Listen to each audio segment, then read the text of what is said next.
Du stehst neben mir, doch du wendest dich von mir ab.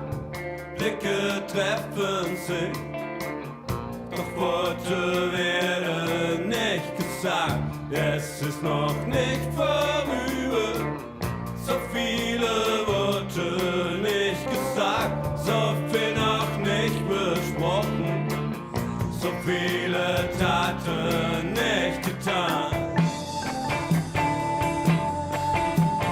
So viele Taten nicht getan. So viele Taten nicht getan.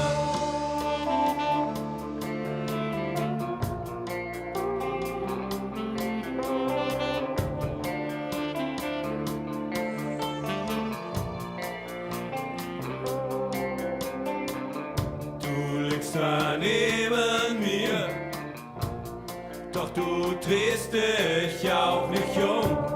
Blicke treffen sich, doch die Blicke bleiben stumm. Es ist noch nicht vorüber, so viele Worte nicht gesagt, so viel noch nicht besprochen, so viele Taten nicht getan. So viele Taten nicht getan. So viele Taten nicht getan. So viele Taten nicht getan.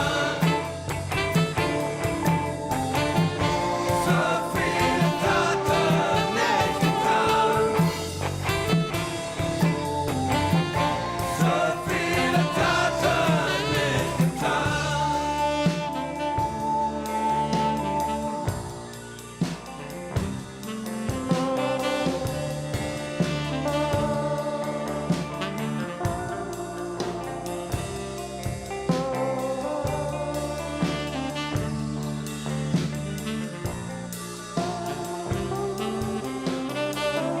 Und wenn der Sturm verhallt, doch innerlich da kocht die Wut.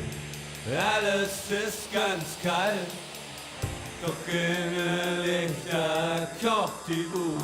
Es ist noch nicht vorüber, so viele Worte nicht gesagt, so viel noch nicht besprochen, so viele Taten nicht getan. So viele Taten nicht getan. So viele Taten nicht getan. So viele Taten nicht getan. So viele Taten nicht getan.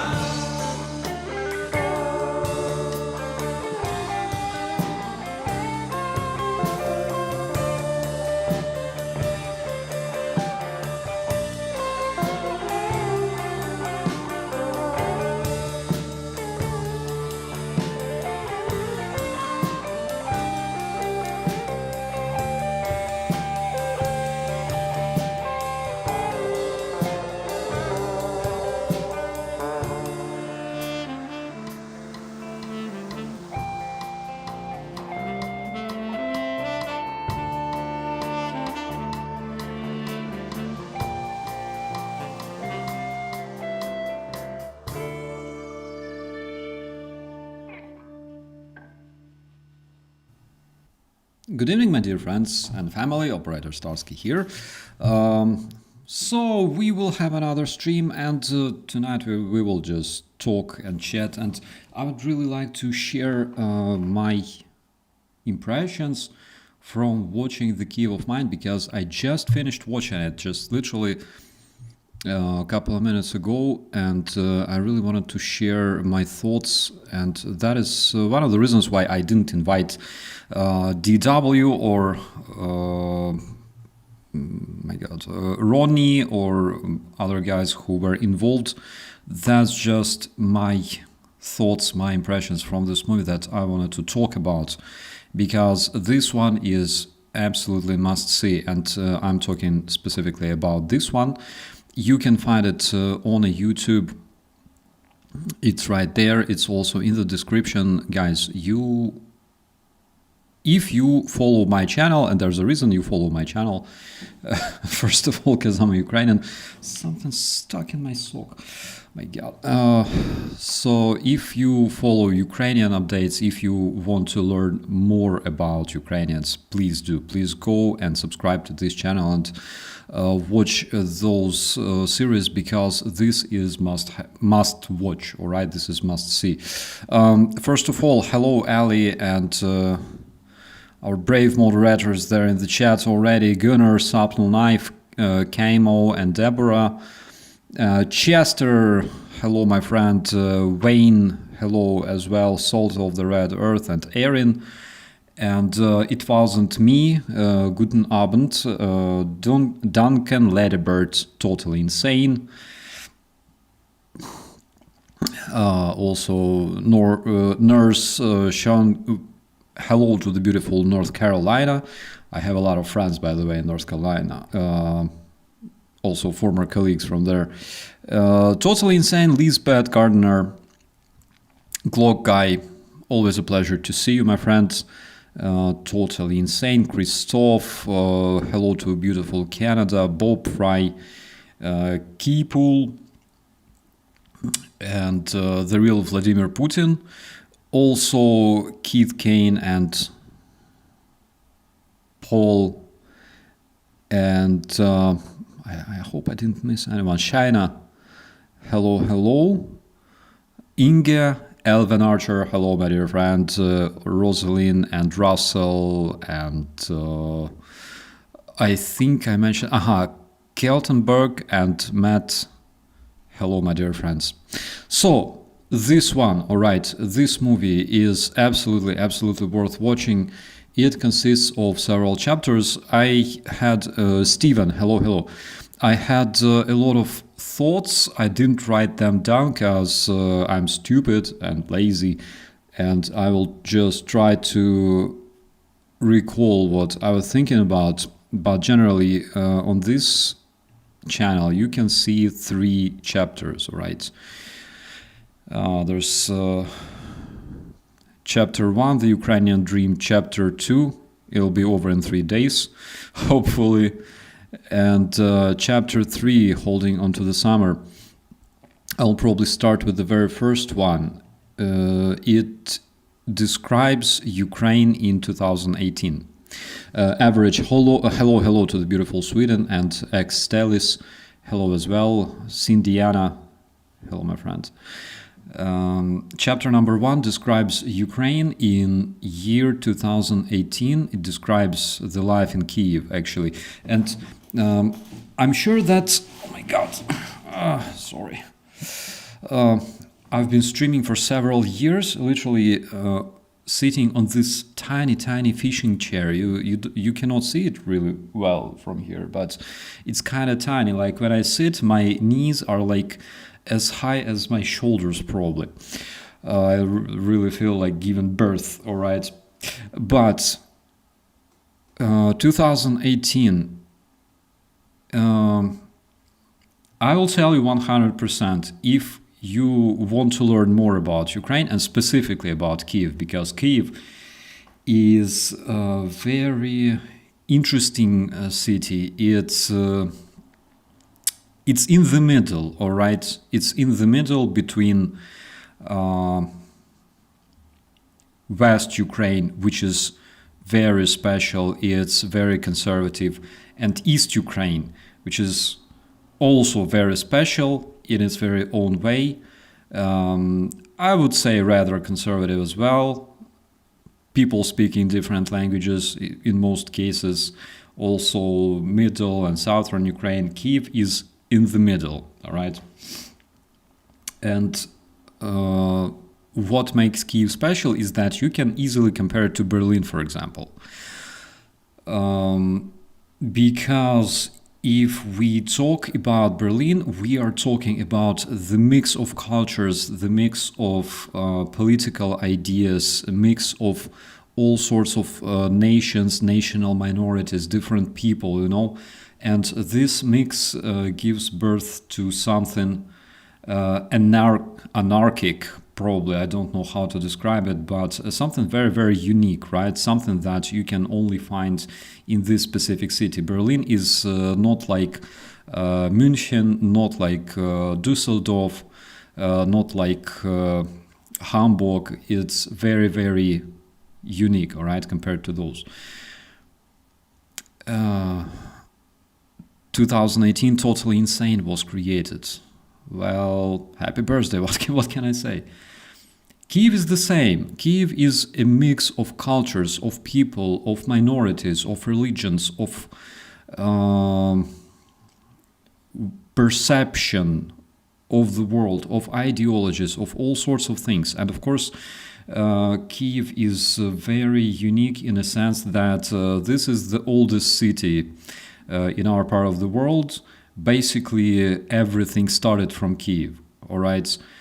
We're talking Ukraine, Russia, Belarus, everything started here, all right? In the area where currently we have this filthy place called Moskva, bears were literally wiping their asses using pine cones, all right, and fern. While in Ukraine, we already had a center for trades. We had tens of different churches built out of stone. We had a megapolis, all right, in Kyiv. In what is nowadays Russia, while Ukraine was already becoming a kingdom, when Kyiv was already hundreds of years old, in Russia, the bears were wiping their asses with pine cones. There were no people, all right? There was basically a swamp, all right, a no man's land. Everything started in Kyiv, and Kyiv is very modern. Despite that, Kyiv is extremely modern. You can walk down the street that is 1,000 years old, and you have a monastery that was built before Moscow even emerged, all right? And at the same time, this place is extremely modern. You have all your life in the smartphone. You have best services in our part of the world that cannot compare to, I don't know, to many countries, even Germany, even though Germany went through so-called digitalization, Ukraine is 5 steps ahead, all right? I can tell, I can compare. Kyiv is very unique, and if you want to discover it, you gotta watch the first episode, but what I can say is that I discovered Kyiv myself while watching this episode. Even though I lived there most of my life, but 2018, when you see the streets, when you see those absolutely amazing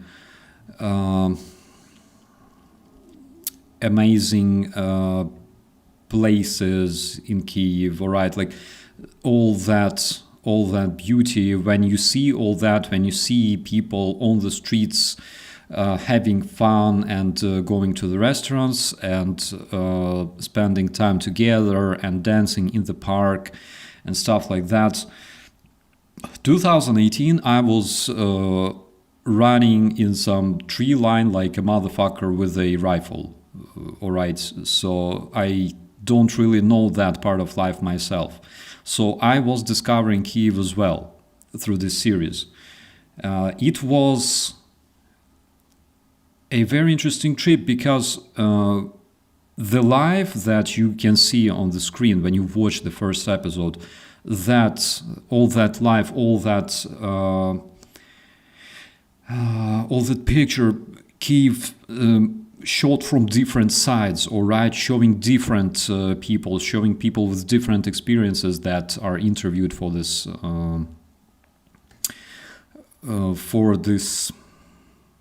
movie. I saw it mostly also through the screen and also mostly through a car window, for example, going to Hostomel or back. But generally, I didn't see it myself. All right, only very, very rarely when I had time and I could afford myself like a vacation or a small day off, something like that. Because majority of my time I spent on a deployment somewhere in the ass of the Donbass, and the Kyiv, as you can see it in the first episode, I could only observe in Facebook, all right? Like scrolling Facebook, looking at the photos of my friends and stuff. So I discovered Kyiv myself. It was interesting. I was envious, of course, because when you serve since late 2014, early 2015, and all the way, all right, all the way until 2024, when you watch the pictures of your friend chilling somewhere on the Red Sea, or I don't know, at the shores of Turkey, or going to Italy, or even just going with their friends and spending time at some kind of poetry evening somewhere in Kyiv downtown, or having sushi together. Of course, you feel happy. You feel extremely happy for your friends, especially if you're sitting somewhere in a trench and look at Debaltseve or Horlivka, on the horizon. That of course inspires you a lot. That basically gives you a sense of why you are there, why you are in this position, and your friends have opportunity to go and chill, all right, in the safe zone. So I was discovering Kyiv myself through this series. The people, it was such an interesting experience. My lady, actually. The people are joking. The people in the first episode, they're sharing their expectations, their dreams about how this life will look like 10 years from now, right, in 2018. They share their hopes, right? And of course, they joke a lot because, like, Ukrainians love to joke and talk about foods. And my lady is watching that, and we had sushi together. And she's like, "Why do they all look like you?" I mean, hello, Martin. Hello, my friend, and Evie. She's like, they remind me of you, literally, because they also joke all the time, and they also talk about food all the time. And if they don't eat, they're angry, all right? They're angry and grumpy. I'm like, because we're the same breed, all right? Me and those guys.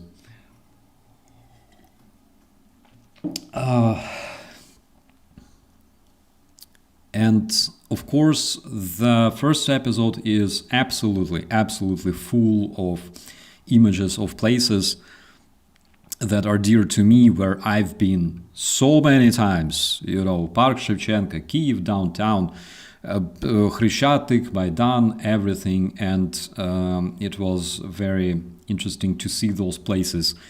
2018, before COVID, all right, before the full-scale Russian invasion. Even like before some of my latest deployments to the Donbass, to the Svitlodarsk Bulge, actually. It was very, very, very interesting for me to see that. That's like, when you see all the people, when you see those cheerful Ukrainians happy, living their life at full, all right, in the safe zone, 2018, that's literally the life I missed so much. And I realized that watching those series, that's the life I missed so bad. Because 2018, I already understood. I was already commissioned as an officer. I was a sergeant. I got commissioned as a commissioned officer. And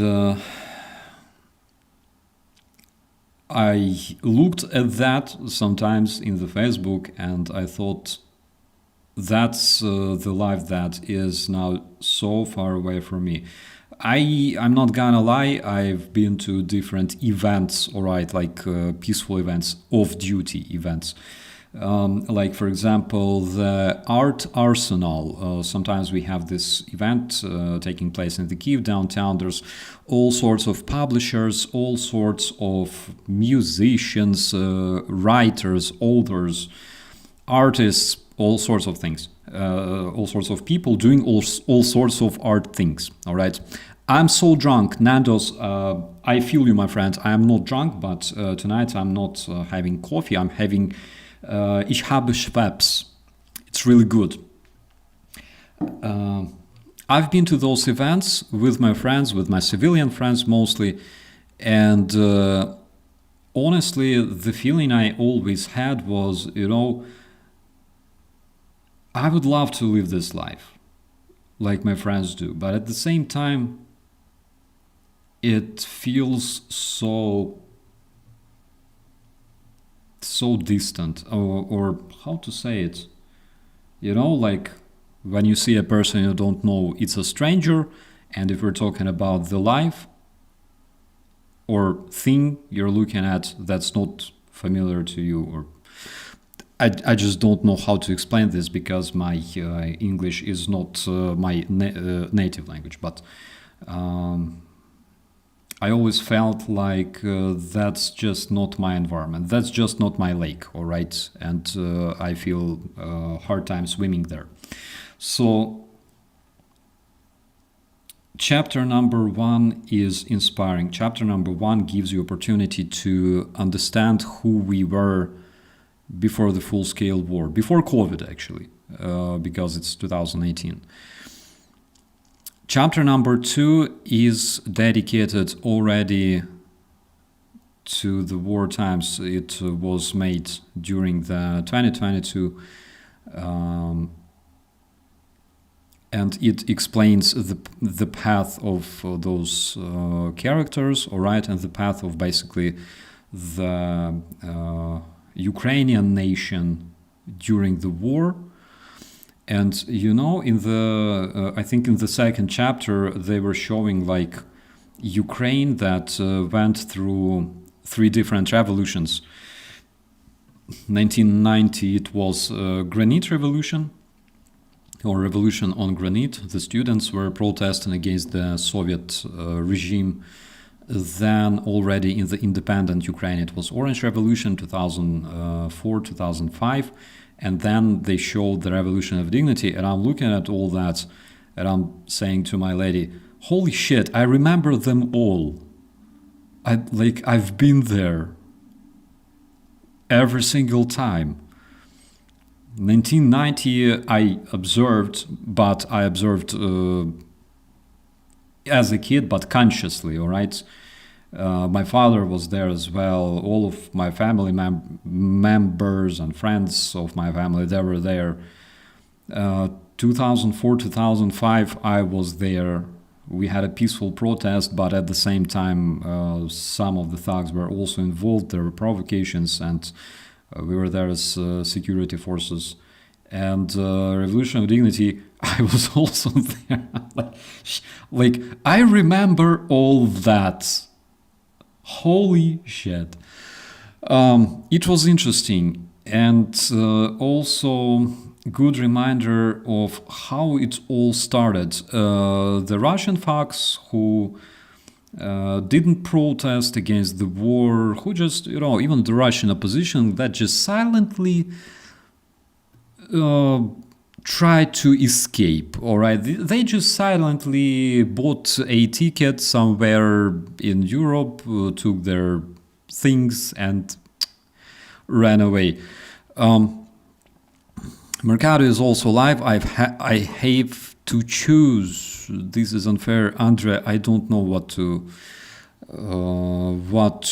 tell you. The choice is yours. I won't mind. I won't be mad at you, all right? I swear. If you go to Andrew Mercado's stream, I won't be cursing you, all right? Cheers.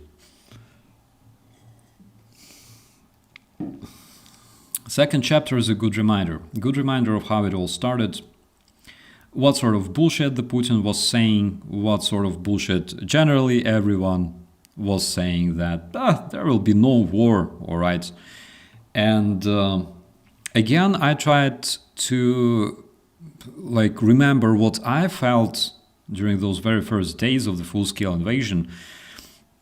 And at the same time, I tried to compare how civilians were feeling this, what their experience looked like, because to me it was absolutely different. Like Ukrainian, I will tell you from the standpoint of Ukrainian military.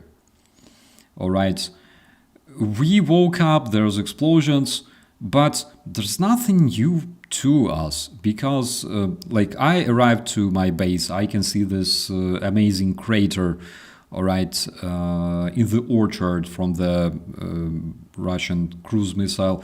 But I've seen craters, I've seen them a lot. I've seen there's a building that is slightly damaged, all right. We've seen all that. If you've been to Donbass since 2014, 2015, you've seen all that, and those things don't surprise you much. And also because, generally speaking, army is not for everyone. I admit it as the longest serving volunteer, all right, in the Ukrainian army. It's not for everyone. And at the same time, it can give you a lot of experience and make you more probably resilient, I don't know. So there was probably nothing to surprise us with, all right? Russian helicopters, kinda, yeah. But at the same time, when you understand that if it's not flying directly at you, it's not gonna kill you, all right? If it passes by, then it's nothing serious. Of course, if it's on the attack course towards you, then yeah, you better find cover. But besides that, nothing special, all right? And Russian Spetsnaz paratroopers, again, we were trained so hard to fight specifically against them, all right? We're collecting experience and stuff, and basically that's the reason why all that Russian fucking elite paratrooper airborne assault special forces, why they died, all right? So nothing was surprising. That was our perspective. Yeah, it was sketchy. Yeah, of course it was scary. A lot of explosions, besides all that, people receiving concussions and stuff, minor injuries, but nothing special, nothing that we have never experienced before, all right? Because we've been in such environments since 2000, me personally, since 2015. Guys who were in Donbass in 2014, they went, some of them went through even crazier shit, all right? Because 2014 was nasty, actually. It was actually nasty. Civilian perspective, when you see the war starting from civilian perspective, wait a second, saw you on my national television in Portugal. Oh my god. That's crazy. I don't even remember if I gave interview to the Portuguese media, but I'm happy. I'm happy that we met, my friend. Civilian perspective, when those characters talk about the beginning of the war, I had opportunity to actually get more acquainted with civilian perspective, because February, March, April, May, I think probably the whole year, February 2022 until February 2023 at least, maybe even longer, I worked in this regime, feel emotions switched off, okay? because yeah, the war is scary. Yeah, I see like a lot of people are terrified and stuff like that. I'm trying not to think much about this. When you talk to people who lose their relatives, who lose their husbands or sons, again, you want to be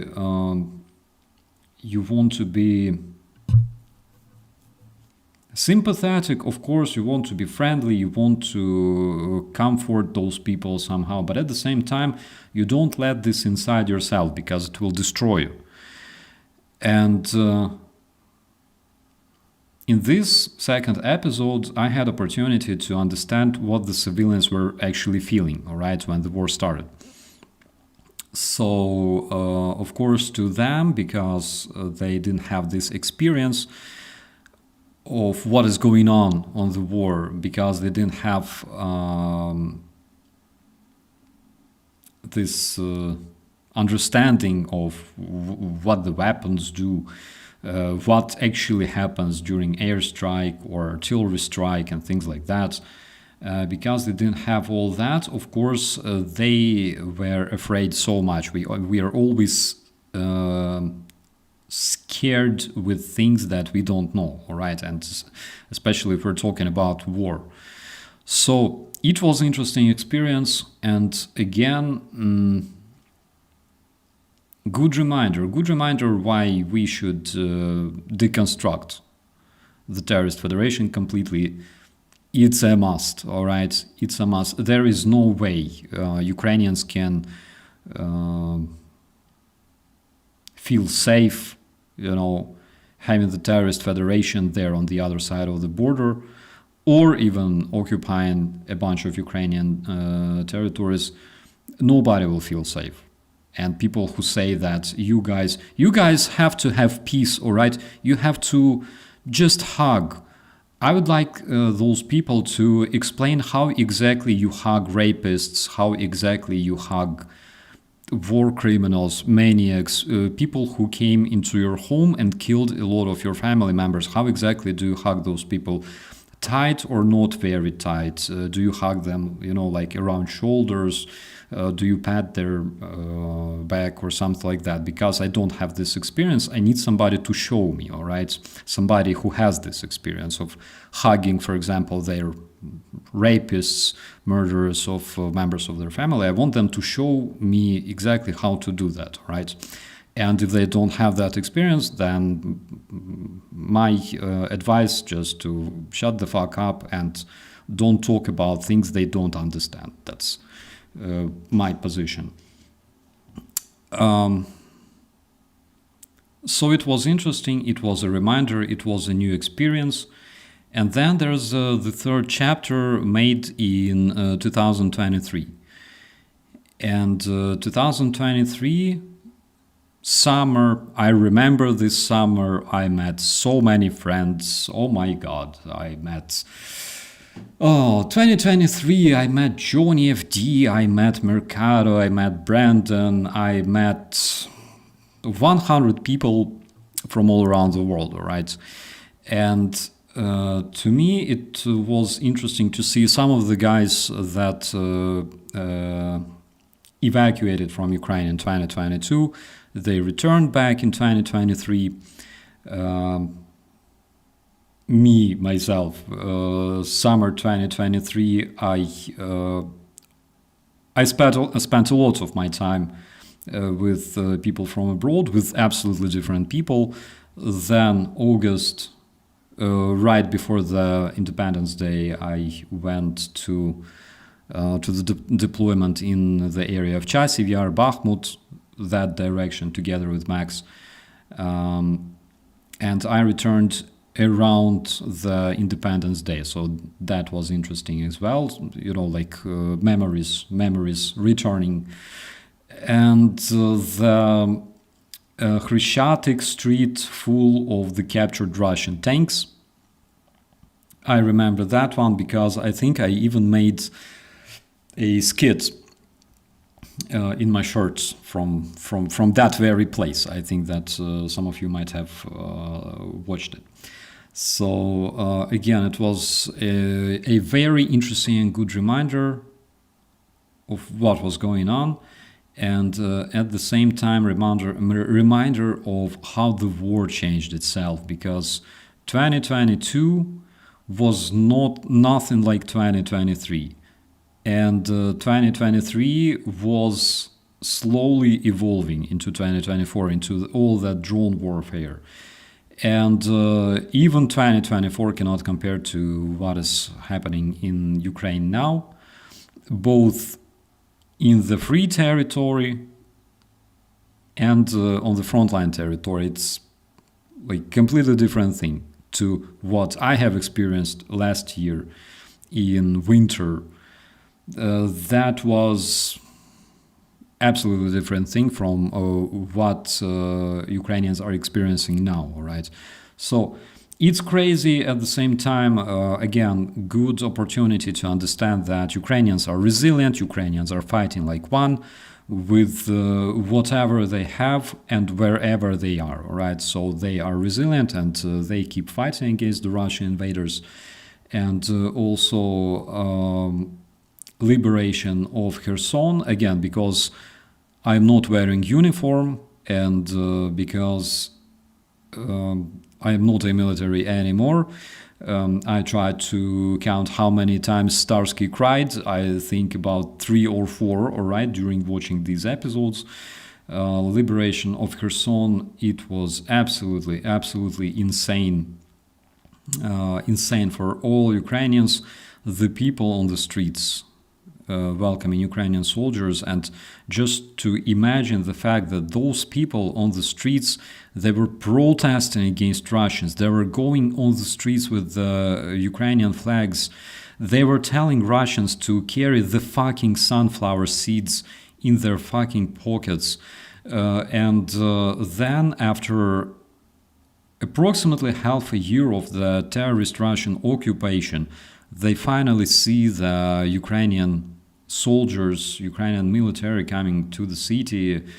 That is something absolutely crazy. I think we should watch those things more, because they are so much motivational. They are so much inspiring. Another thing that I noticed, I've been watching the third chapter, and there are the characters of this documentary. They talk about their experience, their path, and they say, I'm gonna have a kid, or I'm getting married. Like, I'm not trying to spoil much, but they share like the updates from their lives, and on the background there's usually some kind of buildings or some kind of local objects, like famous things, okay, from Kyiv. And we're watching that with my lady, and I'm like, this skyscraper doesn't exist anymore. Actually, it was hit last year or this year. And there was one specific skyscraper where I got awarded 2023, I think. 2023, actually, I received a tiny award signed by Zalushny. So that's something that I will keep as a memory, but like nothing special, of course. But that place doesn't look like it did anymore. And I'm watching that, and I'm like, look, you see this bazaar? Yesterday I showed you a photo from this bazaar. There was fire. Or for example, that house doesn't exist anymore. Or like that house, it was hit. And I'm scrolling through this chapter, and I'm just noticing, tiny things that already after 2023, they already changed. They were either bombed or destroyed or damaged. So it was interesting to see those changes. It's a must watch, my friends. It's a must watch, absolutely. Jilki, I completely agree with you. In 2022, I was a software engineer, but I almost became a wedding photographer after watching your Orlan unboxing. What can I say? Wedding photographers are really, really cool. Actually, if you're working as a press officer, sometimes people treat you as a wedding photographer. All right. In my office, for example, I had like this big poster behind my back with Don Corleone. All right, saying, "You're coming here and calling me a photographer, but you're doing that without respect." Okay, because usually you're like, I'm a fucking captain, all right? I'm sitting there working, doing some content plan, or I don't know, communication strategy for year 2021, all right? And then the door opens, a dude walks in, and it's like, "Are you a photographer?" All right, what can I say? So it was interesting. I worked as a wedding photographer when I was a teenager, actually. I remember those days. I had several cases, all right, of being a photographer and a cameraman.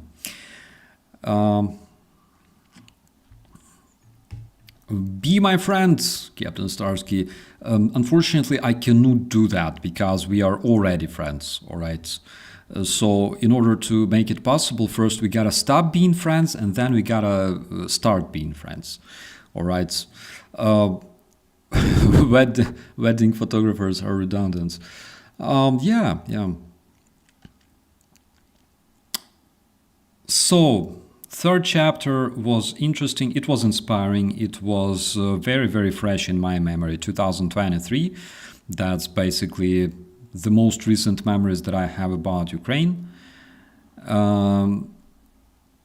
Before getting retired. And I really hope to see the chapter number 4 made during the victory. When will Ukraine defeat the terrorist federation? So today, accidentally, I found this video. Like, guys, I'm sure it's not serious. However, the main rabbi of Dnipro, Shmuel Kamenetsky, said that Russia will turn into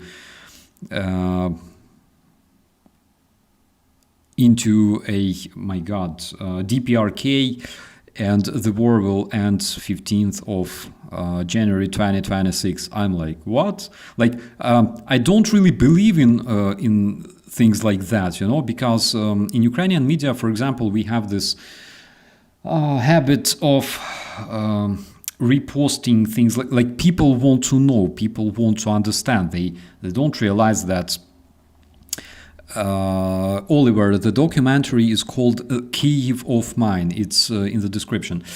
Please check it out. So people, of course, want to know when the war ends, when they finally can sow beetroot, all right, and grow tomatoes in peace. And they're trying to find some sort of people who will tell them, even if they lie, but they still want to believe. And we have this, like, for example, a magician from Carpathian Mountains, 105-year-old Vasil Pupovetsky, predicted when the war ends and who will win, this war, and everyone just clicks this news 1 million times. I can understand people, of course, right? So today I find this video. I didn't watch it yet. Let's check it out. Как мы говорили только, что война закончится через 2 месяца. Yeah, so chief rabbi of Dnipro says, as we were just talking, the war will end in 2 months. Я готов за это спорить. I am ready to bet on this. I'm ready to be responsible for the legitimacy of this information. И если война закончится до 15 января, ми с вами встречаемся тут на большой лохаем. And he says, if the war ends before 15th of January, we will all meet here for a huge Lechaim. Говорились? Это с Божьей помощью. Да. All right, with the God's help. Well, do I believe that this happens on 15th of January or before 15th of January? I don't. Is it possible? It is. Do I believe that this will happen on 15th of January? 100% not. All right, like that's just my opinion. Nothing says that it will. All right. However, if he's right, I don't know. I probably I'll become a Jew myself. Maybe not, of course. But it's interesting. Why exactly 15th of January? I have no idea. I don't know how to explain this. 15th of January. 2026 itself can be a crucial, a pivotal year actually. So many things will change for the terrorist federation, for the citizens of the terrorist federation. And you know, one thing that was absolutely interesting, for example, in the first chapter was that no, I will spoil. I will be sharing spoilers about this movie. Please watch it yourself. Specifically, the episode when the characters are talking about their relatives in Russia. All right, the relatives that never called them when the full-scale invasion started. They never called them. People from all around the world were calling. All right. From different countries, but their relatives in Russia never called them.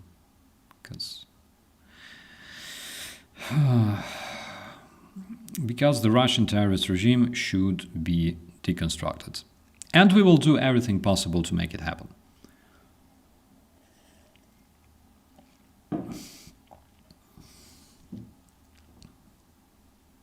Another thing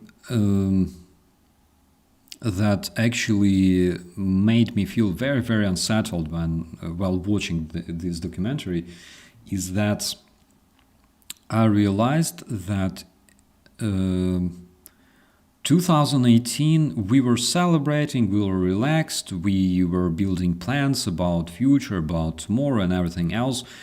4 years after that, the whole world was like speculating whether Russia attacks or not, and they were like, no, Russia will never attack. Of course, Russians themselves were saying that, no, we're not gonna attack.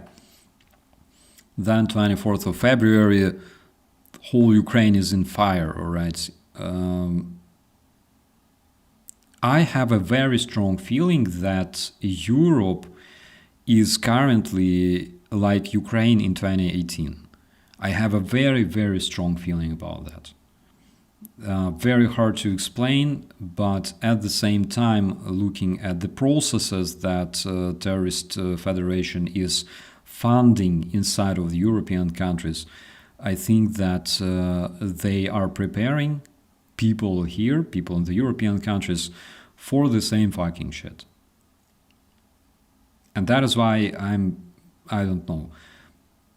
The documentary was so touching and so powerful, and it was really a love letter, like love letter for Ukraine.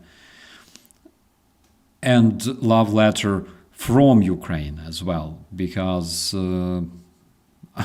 I don't know where the guys found the characters, but you just fall in love with them. They are just so good. And they are normal people. They're common Ukrainians, common citizens of Kyiv, I can confirm. We are all like that, all right? Me, people like me, my friends, we're all like that.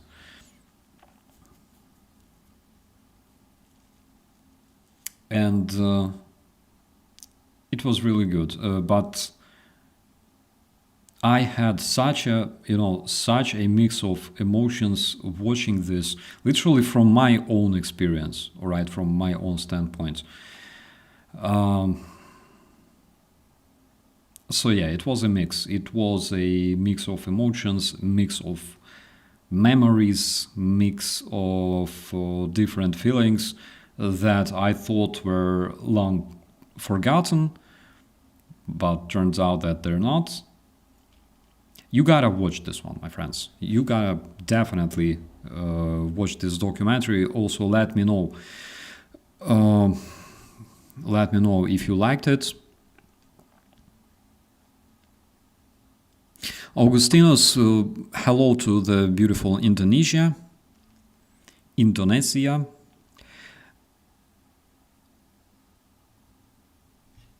It's mind-blowing. Now, almost 4 years on, we really do have real memories together. Yeah, who could have thought, actually, my friends, what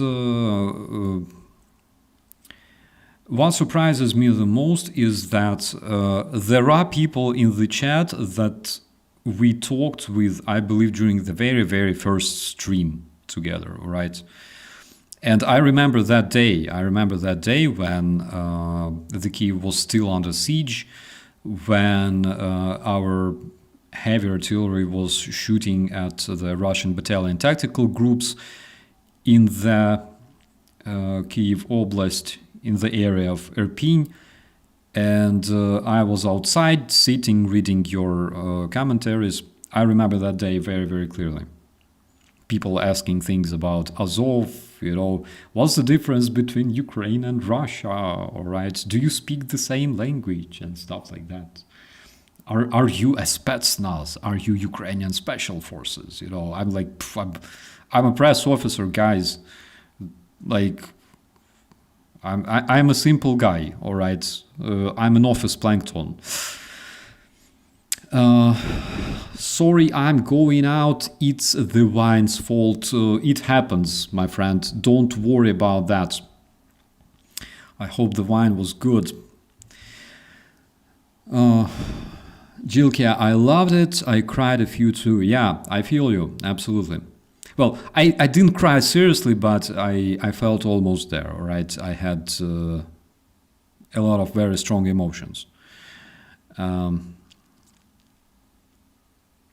Lisbeth, I'm more angry than scared.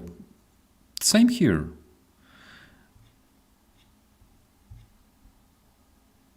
Andrea Silva, I'm just a wedding photographer. Yeah, that's the case generally.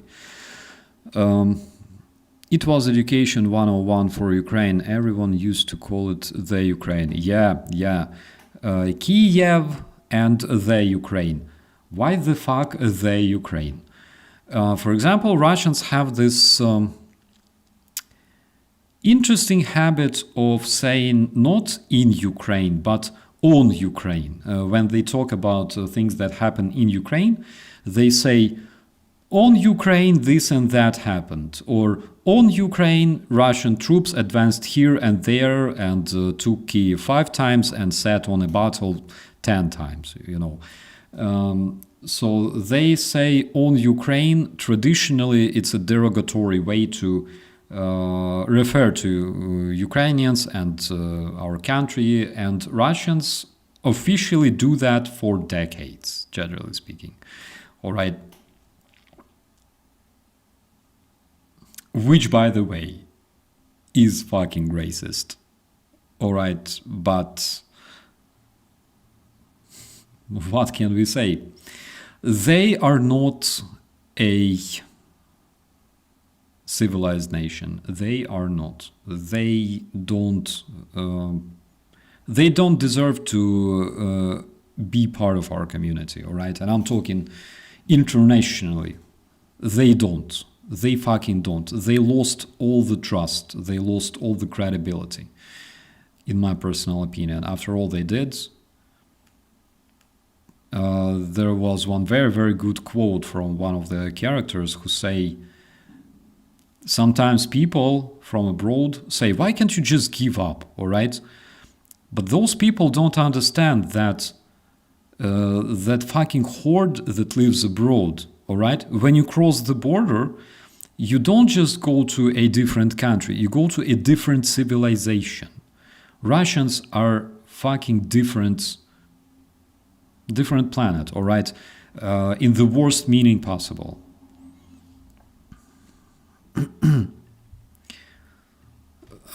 Did you say you are the longest serving volunteer in Ukraine? That's right, my friend. I volunteered in 2014, in the end of 2014. And I served voluntarily. Not because I loved war, not because I loved army and things like that, but somehow it happened that I had to sign my contract again and again and again until 2024. So I am the longest volunteer in the Ukrainian army. I'm not the one who tried to build career in the Ukrainian army. I didn't serve there because we had huge salaries, all right, because my very first salary in the Special Force Police Battalion was laughable 60, 90 bucks per month, something like that, all right. It wasn't much. And later I would receive something like $200 a month, I believe. But anyways, I just continued to serve. And the reason for that was because when you go to a position and you are there not with a platoon of, big ripped motherfuckers shouting Slava Ukraini, but you're there with 4 other guys, all right, and you have to have duty on that position, all right, you have to have shifts on that position. So that is the moment when you realize that if you just go, nobody else will change you, all right? Nobody else will supplant you. And that's the reason why I kept serving voluntarily for almost 10 years,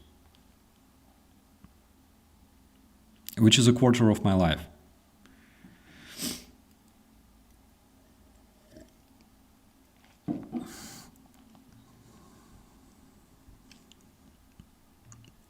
Will you freelance advise after the war, help train Western militaries? I can do that. I can share Ukrainian experience 100%. I don't mind at all. There are things that Ukrainians can definitely teach Western military 100%. I'm not a strategist. I'm a humble captain. All right, like that's literally my level. All right, my level of understanding the strategy. I'm a captain. And I can definitely do that. Do I want to do that? I don't really see my future in that. But will I do that? For example, if there is such opportunity, of course, of course.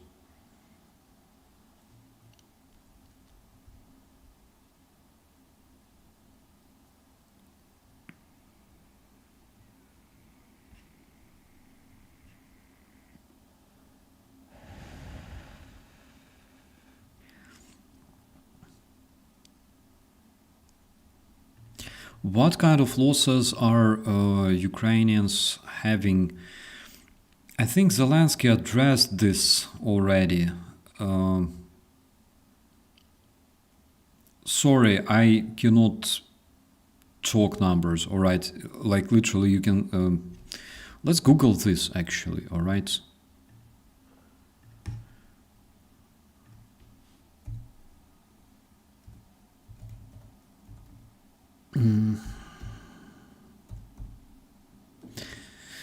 Oh my God, Zelensky озвучив втрати.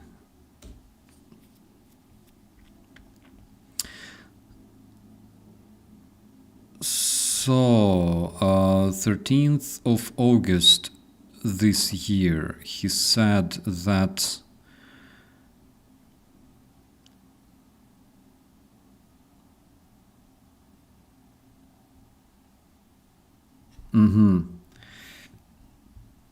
for the last time he talked about Ukraine's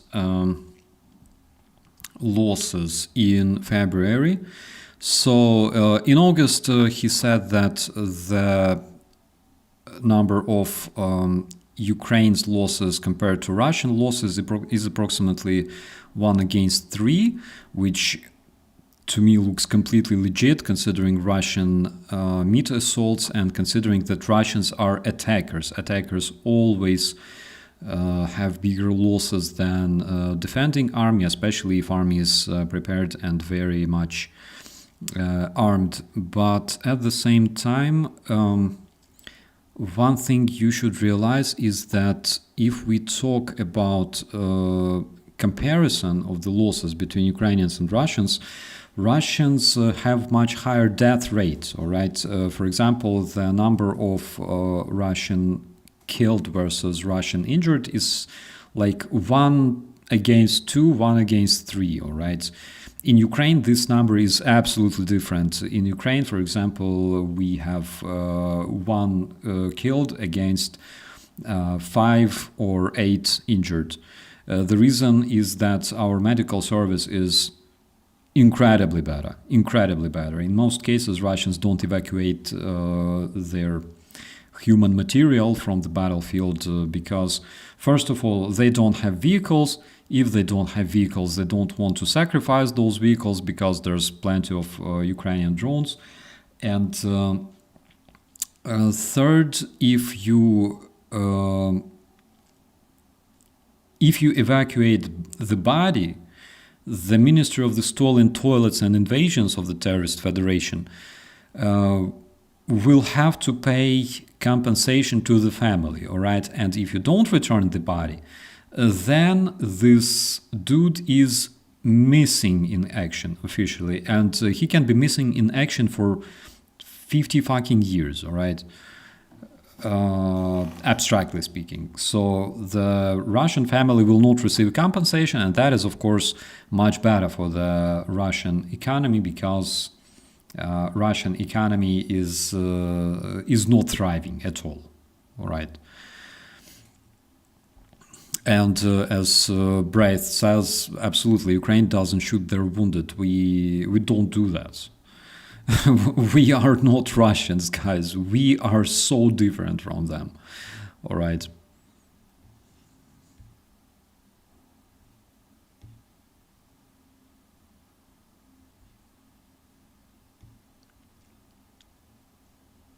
Big difference is a lot of civilians' losses also. Absolutely, Steve. Absolutely.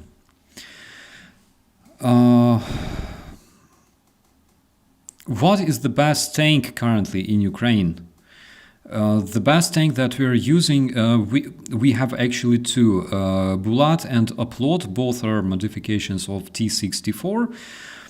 But I am just not sure how much we're using the tanks nowadays because of the drones. Currently, it's just about the drone warfare. You saw yourself. I think I showed you that failed Russian attack. Basically, either yesterday or a couple of days ago, when Ukrainian drones were just literally obliterating the Russian vehicles one after another, and there were several mechanized attacks. Actually, I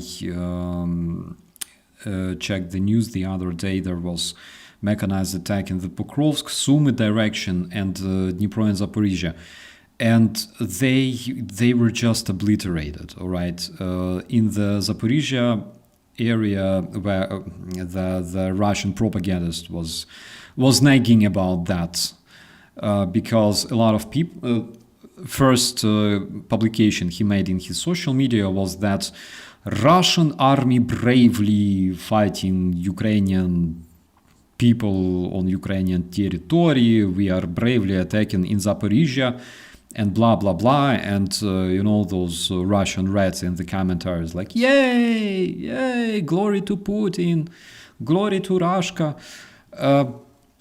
Then the video emerged that actually showed that their fucking tanks are burning, and out of, I don't remember how many tanks were there, but like literally 90% of their vehicles were destroyed.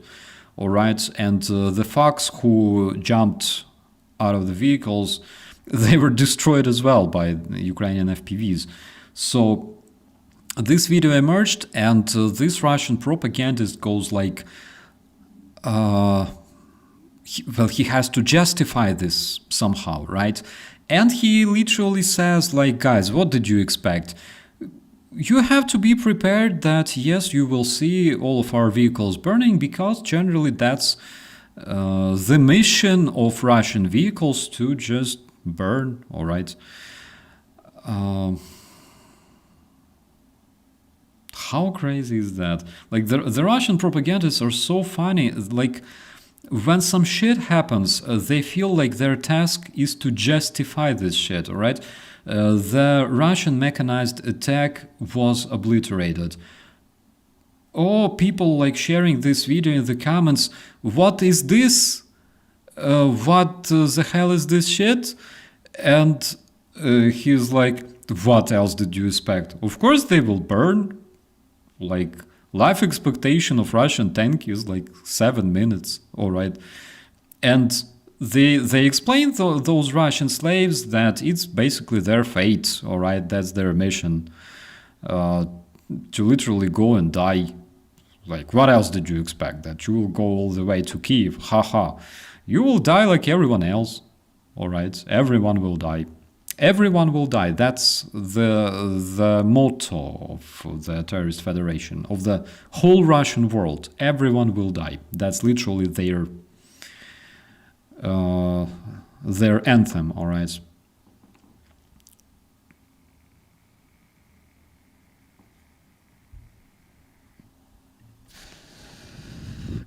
Some T-72 turrets are in geostationary orbit still. yeah, it's like Elon Musk's Tesla, you know, is like flying past them and does like this, you know.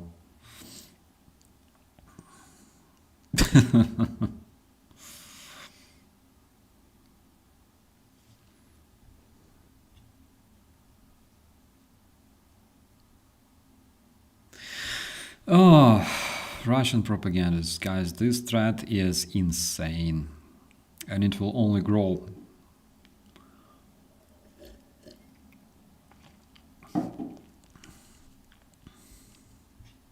One thing that makes me happy, though, you know, majority of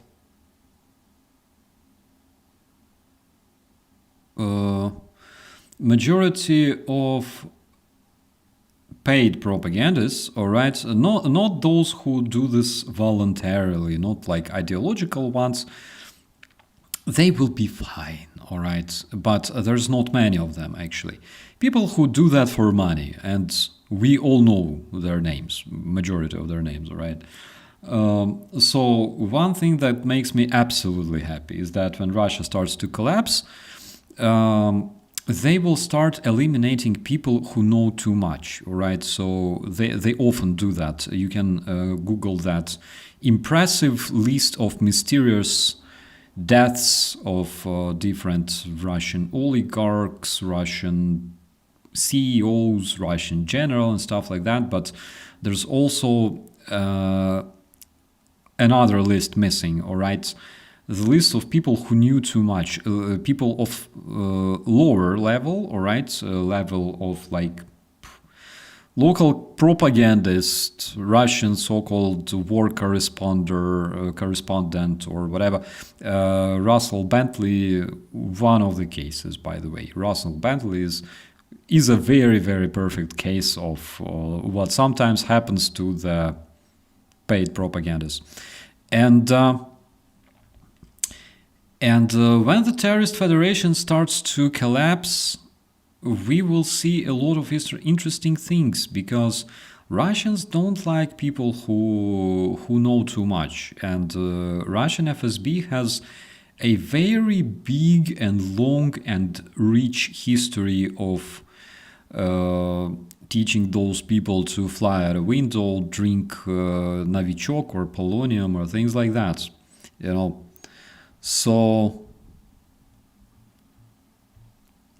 I know that me as a person who debunks Russian disinformation, and basically wholeheartedly supports Western world, Western values, Western democracy, Western lifestyle, Western mentality, I feel completely safe. I feel completely safe even criticizing my own people, all right, even criticizing my own president. Because, for example, the other day I saw someone published in the social media, like, there's action, no kings in the United States, all right, this protest, this massive protest.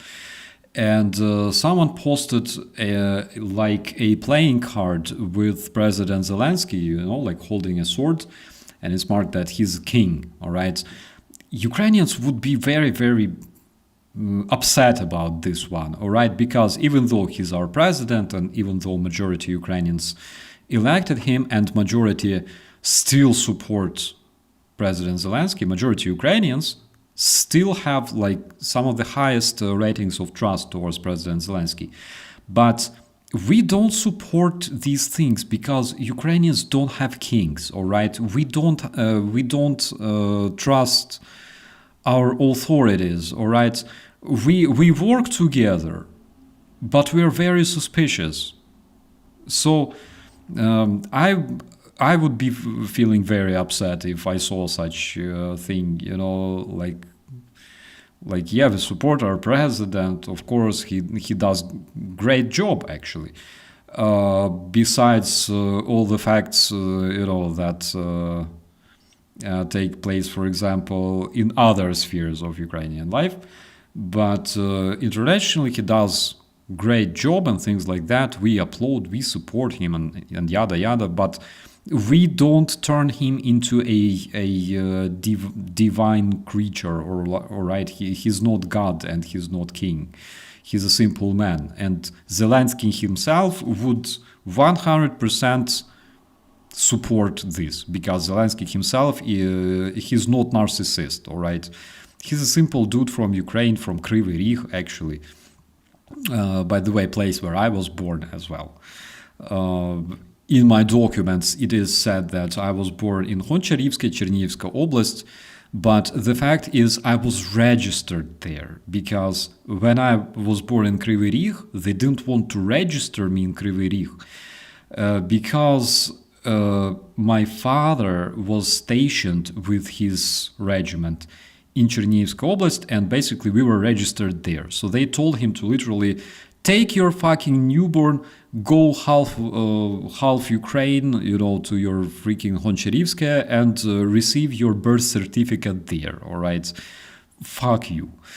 Beautiful, beautiful Soviet Empire. I have so much memories about this fucking shit. Yes, but we don't turn our leaders into kings or gods. Guys, please never do that, all right? Never do that.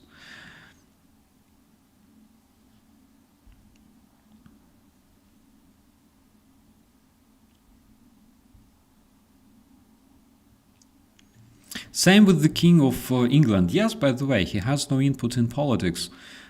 He has influence, all right, but Karen of Canada, I arrived at fucking...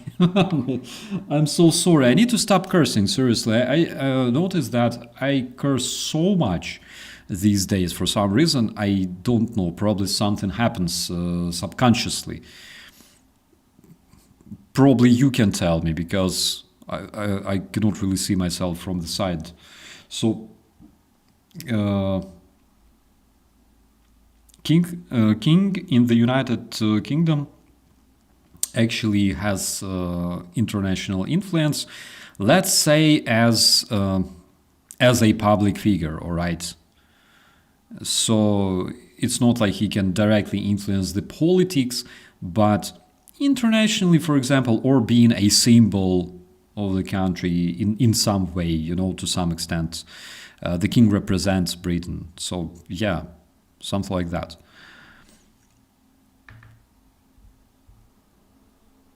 Fun fact, Starsky had the same hairstyle as infant.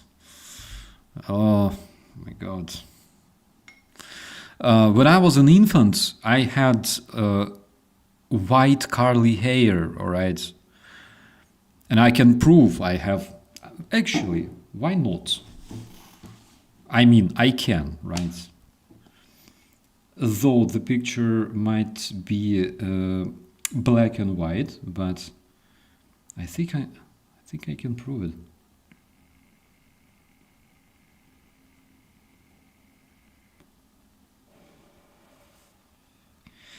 it. So,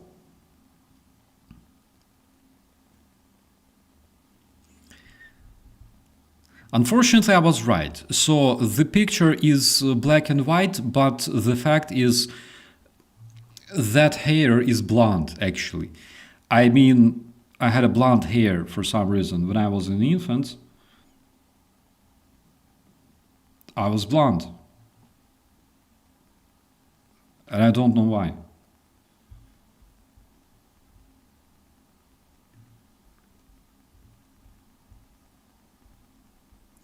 So, what else can I say? I shit you not, I had Lada, alright, when I was a teenager. I had a fucking Lada. And I can prove this to you. I had like the most kick-ass car in the world, just so you know. Look at this like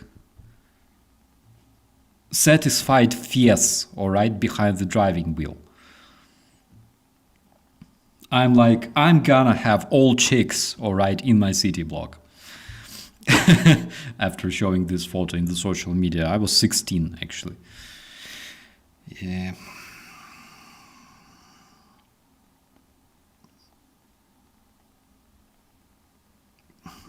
Don't know what else to say.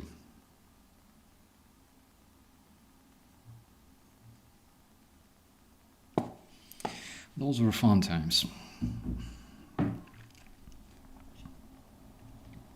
Shark Mobile.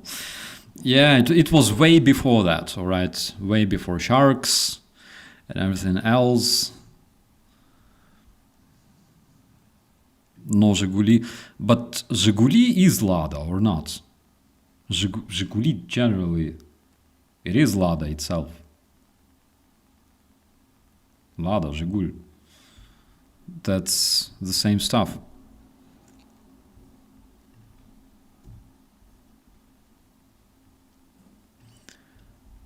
You can drive in 16.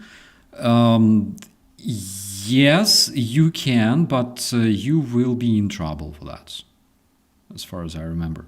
In Ukraine, you can drive after you're 18, as far as I remember. Like, you cannot drive before becoming an adult.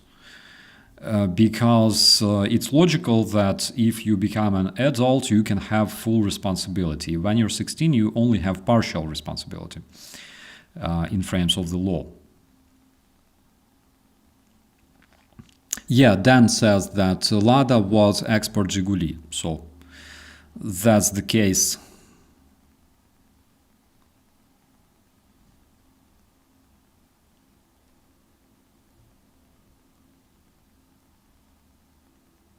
Fiat Polska?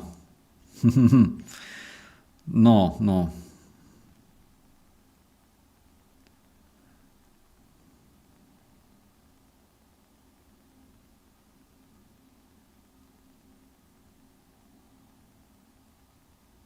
"17 in Britain.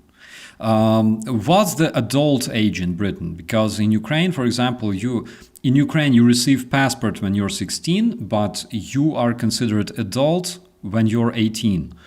So I know that, for example, in the United States, you cannot buy beer before you're 21, I think.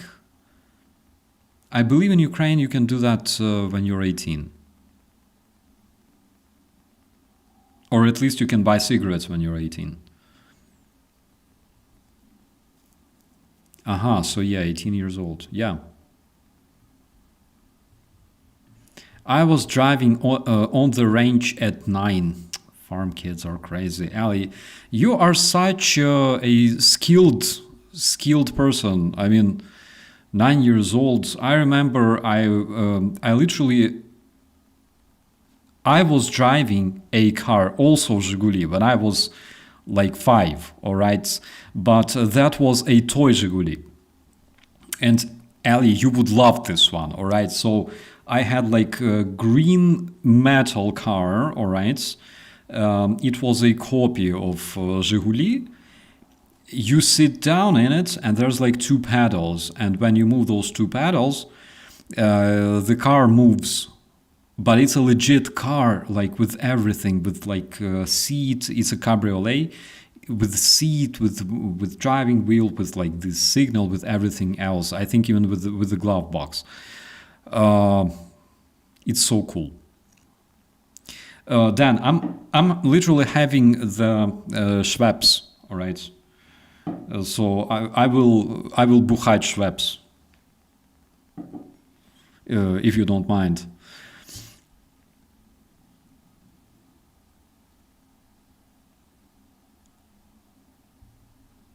I had to sit on 2 telephone books with blocks on the pedals to drive the hay truck for my dad. Oh my god. This is something that we didn't have, for example, neither in Ukraine nor in the Soviet Union, because when you take, for example, America, 60s, 70s, 80s, it was so simple to just jump into the car with your friends, go to a beach and have a good time. Back in those days, in our part of the world, that was absolutely fucking impossible. You could not have car as a young person, all right? If you see a young person driving a Lada or whatever, Moskvich, it means that this person, high average L, we're still live. This means that this person has a very, very sketchy parents, apparently, either working in the headquarters of the local Communist Party or something like that, because ordinary mortals didn't have cars back in those days. Neither they had like motorcycles.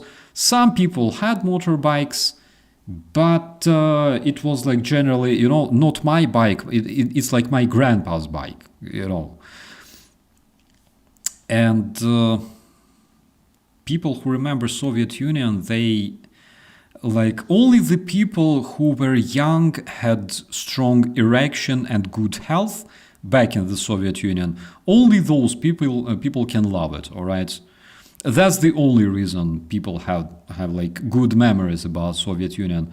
That shit was fucked up, my friends. It was basically like DPRK nowadays, only worse.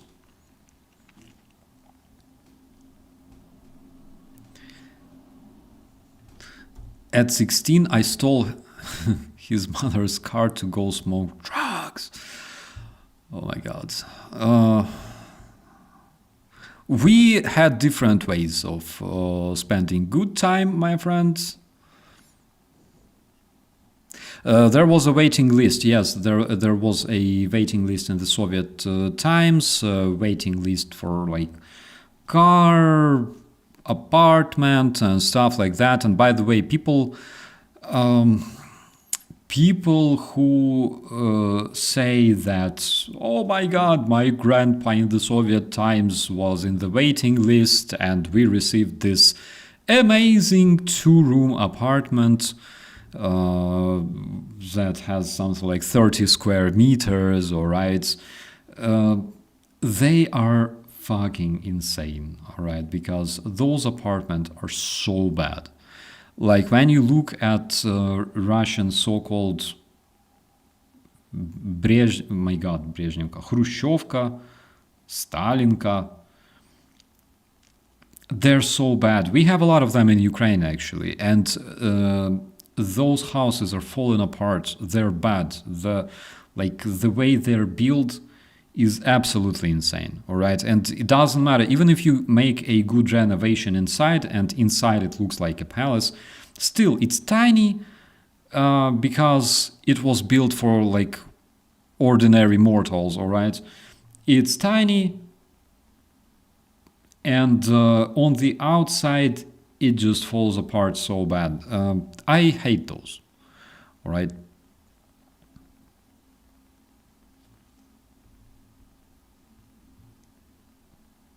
What? You don't want to share a kitchen and bathroom with 200 of your closest neighbors and their relatives, by the way. Yeah. There were cases when people lived in the so-called kommunalka. Kommunalka, that's a communal apartment. Basically, you have like a very old house that was built prior to the communist regime, and it could have like 5 rooms, oh my god, or like 3 rooms, imagine. And those apartments were split between different people. So, for example, you have your very own room where you live with your family of 4, all right? And then you have the same neighbor, the same like you, and then you have a different neighbor, and you all share the same kitchen, the same bathroom, and people lived somehow. I have no idea. I don't even want to imagine that. Panelka, yes, Thomas, that's the word. Because they were built out of prefabricated panels, you know. They were literally just combined together. That's why they were built in big numbers with the worst quality possible. Johnny FD now lives in Kommunalka. Oh my god.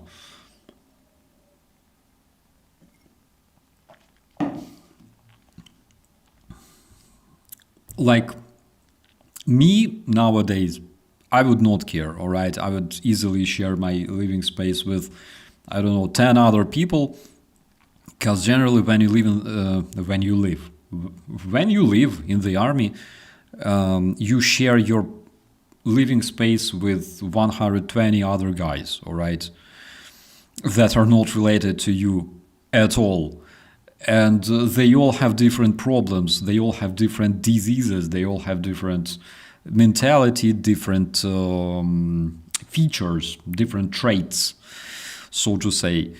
And you are never alone. And that's the reason why, for example, I miss this feeling of just, you know, being able to run away somewhere, to just hide somewhere in the corner, you know, hide myself in my tiny shell and recharge a bit, because when you live next to like 100 men day after day, basically those who were on a deployment somewhere, they can understand that. However, even in other armies, probably in the United States Army as well, I still think that you still have more privacy, okay? Because in Ukrainian army, for example, at least in the army as I remember it, you cannot really run away, all right? You cannot really find, you know, some private time. It's crazy because, like, you want to take a dump, right? You go to a field toilet, and the field toilet is basically like this wooden platform with like 3 or 4 holes, and you sit there with the guys, you know, like smoking, passing cigarettes, you know, like showing pictures, laughing. When you're still a civilian, that shit is hard. But when you are able to do that, all right, and you literally don't care, that's the moment when you realize that you turned from civilian to a 100% military person. That moment changes everything in your life, all right? As soon as the dude sitting on the first hole passes you the cigarette, and the dude sitting on the 4th hole passes you the lighter, that moment changes everything. That's very Roman, by the way. Yes, ex Stellis, absolutely. I don't know how Romans did that, and I as far as I remember, they had like common public toilets. That's insane. Oh my god.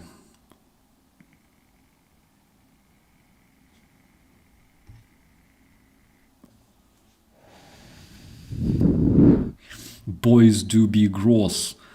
Oh yeah, they do, but boys in the army, that's a completely different level.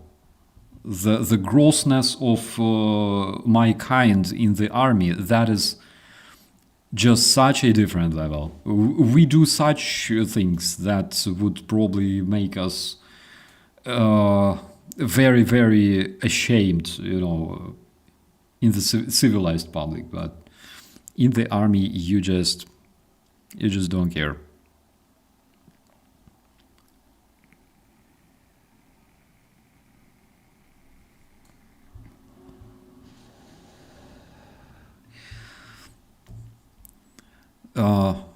You jerk off a lot in the Ukrainian army. When I was in the army here in Portugal, I jerked off 3 times a day. 3 times before lunch or a day? That's a very important question.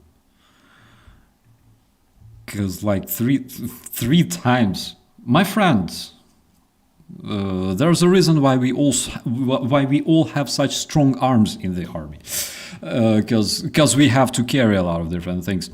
No jokes, by the way. BTR-3, all right, my favorite armored vehicle. Love and hate, all right, 2 in 1. So, in order to load ammo into this BTR, do I have it? Wait a second.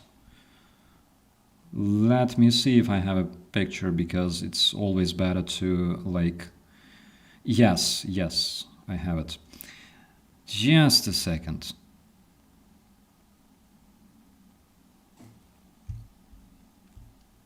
So here we have BTR-3, all right? And you can see the unmanned turret on it with 6 grenades, with automatic cannon and all that goodness. So in order to reload it, you need all 3 crew members.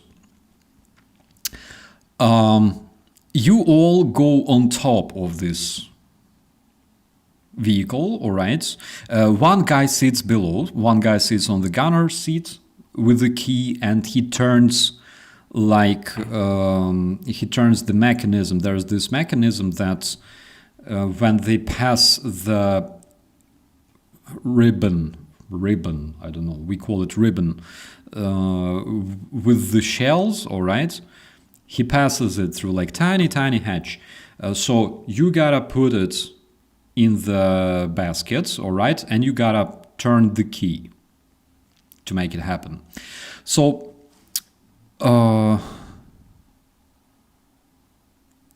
the number of shells in that ribbon, all right, is 100, 120, for example, all right?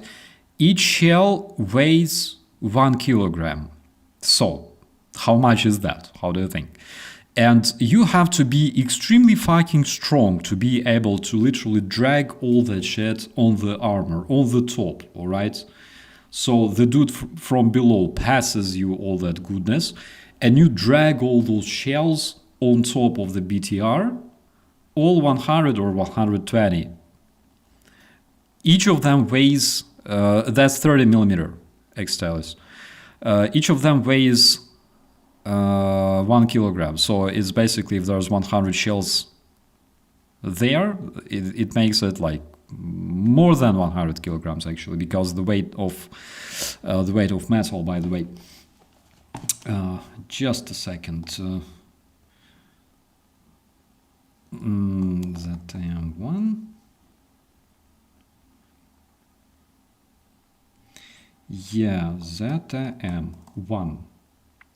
ZTM1, that's basically the automatic cannon on the BTR. You can see it.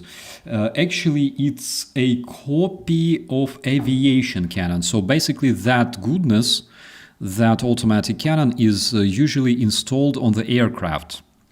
And what does it tell you? Immediately it tells you that that stuff is afraid of dirt big time, because for example, when you're flying up, high in the air, there's nothing like dust, dirt, I don't know, mud. It just doesn't exist there. All right, but that's on the ground. And for example, you're operating a 30 millimeter cannon in a BTR during like combat mission, for example, like you're driving through mud like crazy, through snow, through mud, through smoke, through all the dirt. And for example, if it's a Donbass, there's a lot of fields and there's a lot of dust, of course. And that is why it's extremely sketchy when this shit stops working, and you have to care about it so much. You have to clean it like crazy, because we had so many cases when that shit would stop working all of a sudden, and not only because of mud and dirt, but also because if you don't load it properly, all right, in that ribbon, holy shit, how do you call it, guys? Because we call it Lanta ribbon. Like the ribbon with your rounds, for example, for a machine gun or automatic cannon. Please let me know, because I don't know how you call them. So sometimes they just malfunction. They just misfire because you either don't load them properly or because of the dirt. So you have to be extra careful. Yeah. Belt, yes, belt, or chain, yes, exactly. I think belt is the word. Ammo belt, yeah, or chain belt. And chain belt, for example, in case of 30 millimeter automatic cannon, it weighs much more, all right? So it's not necessarily just 100 kilograms because there's 100 shells. It also comes with those metal links, all right? And each link also weighs something. So that stuff is incredibly heavy, and you have to literally just drag everything onto the BTR, and then from a BTR while standing on it, you gotta open that tiny hatch. You can see like those 3 grenade launchers on top near the cannon. So between them and between the cannon itself, there's like tiny narrow hatch. You open it and you pass the belt with the shells into it, all right? So the guy inside on the gunner's place can just drag them down, put them in the basket, and start rolling. So it's kind of hard. And you have one interesting thing about that cannon, actually, that you have different sorts of shells. So you basically have 2 belts, 2 separate belts, 100 shells each, for example. And you have 1 belt of high explosive shells and 1 belt of ammo piercing shells. All right, so you have to load them both, okay? And then you have to insert both belts into the cannon. It's so cool. Like generally the idea of this BTR is so good. It's amazing. It's a very modern APC. But on the other hand, good in German. Thank you so much, Harmas. Yeah, but on the other hand, no matter how much modern it is nowadays, one drone can change everything.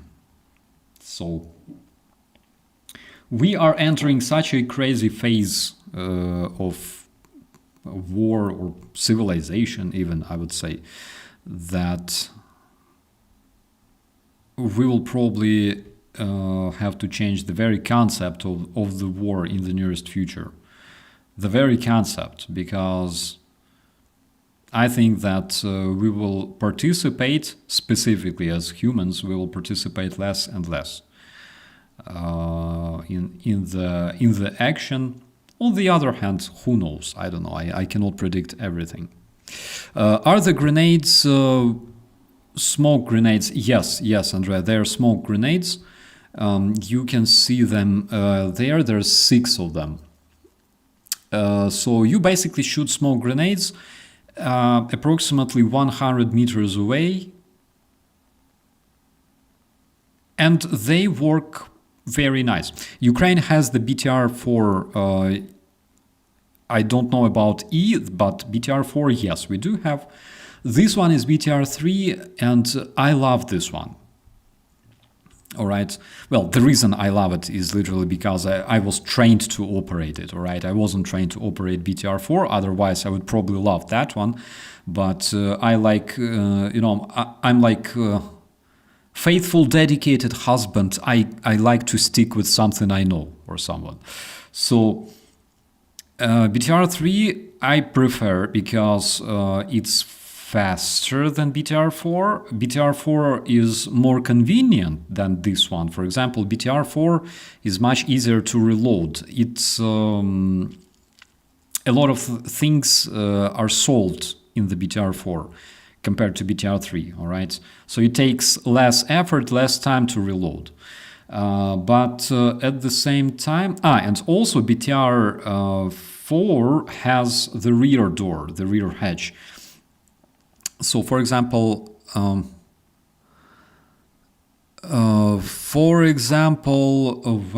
you're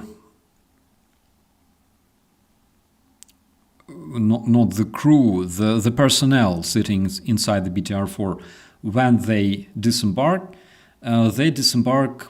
from behind. All right.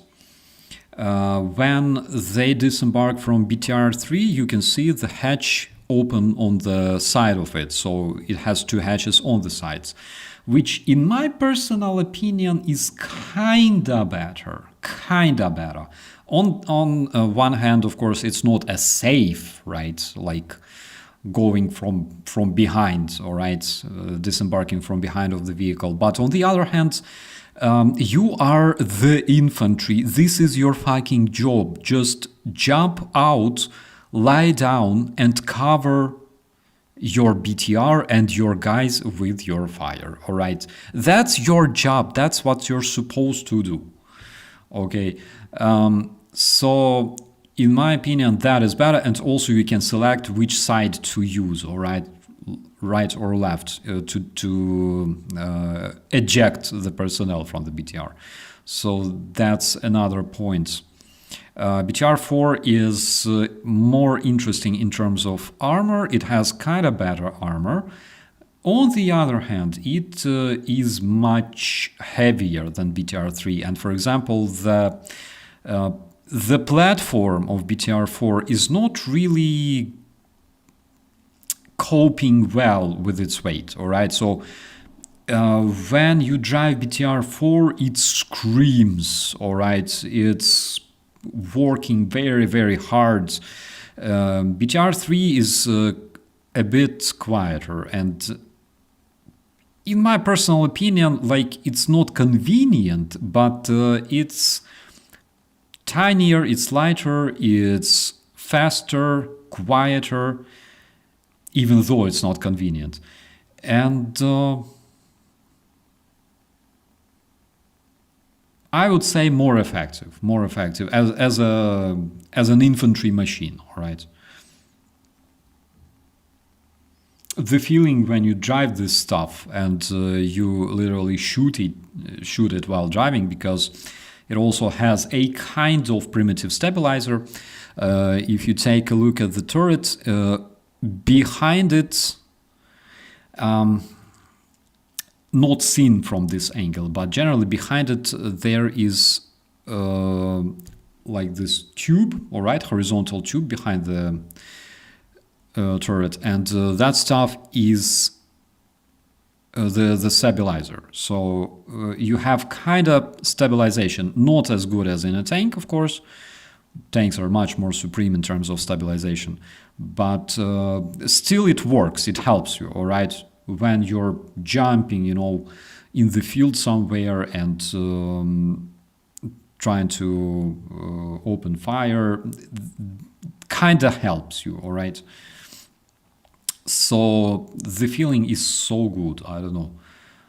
Like when you're driving this stuff, and of course it doesn't go very fast, but when it goes, and it's designed by Ukrainians, by the way, when it goes, you just feel the power. Like it's still heavy, by the way.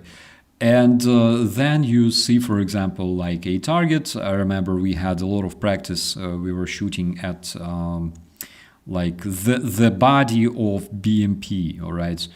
And you just start shooting, and this stuff is automatic, basically, and you can feel the recoil of 30mm cannon. Oh my god, the feeling is so good.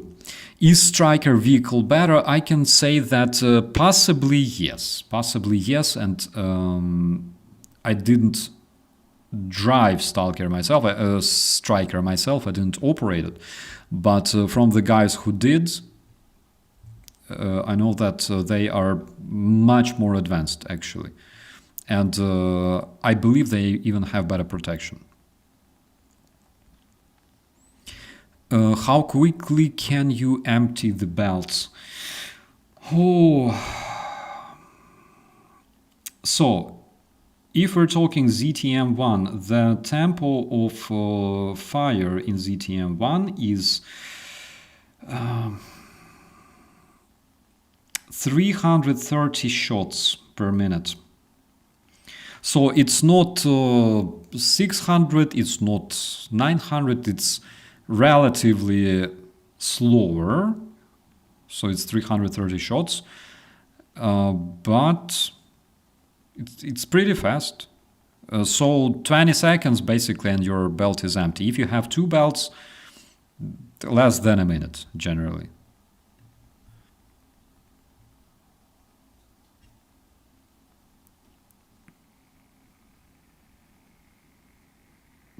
But besides 30mm automatic cannon, you also have 7.62mm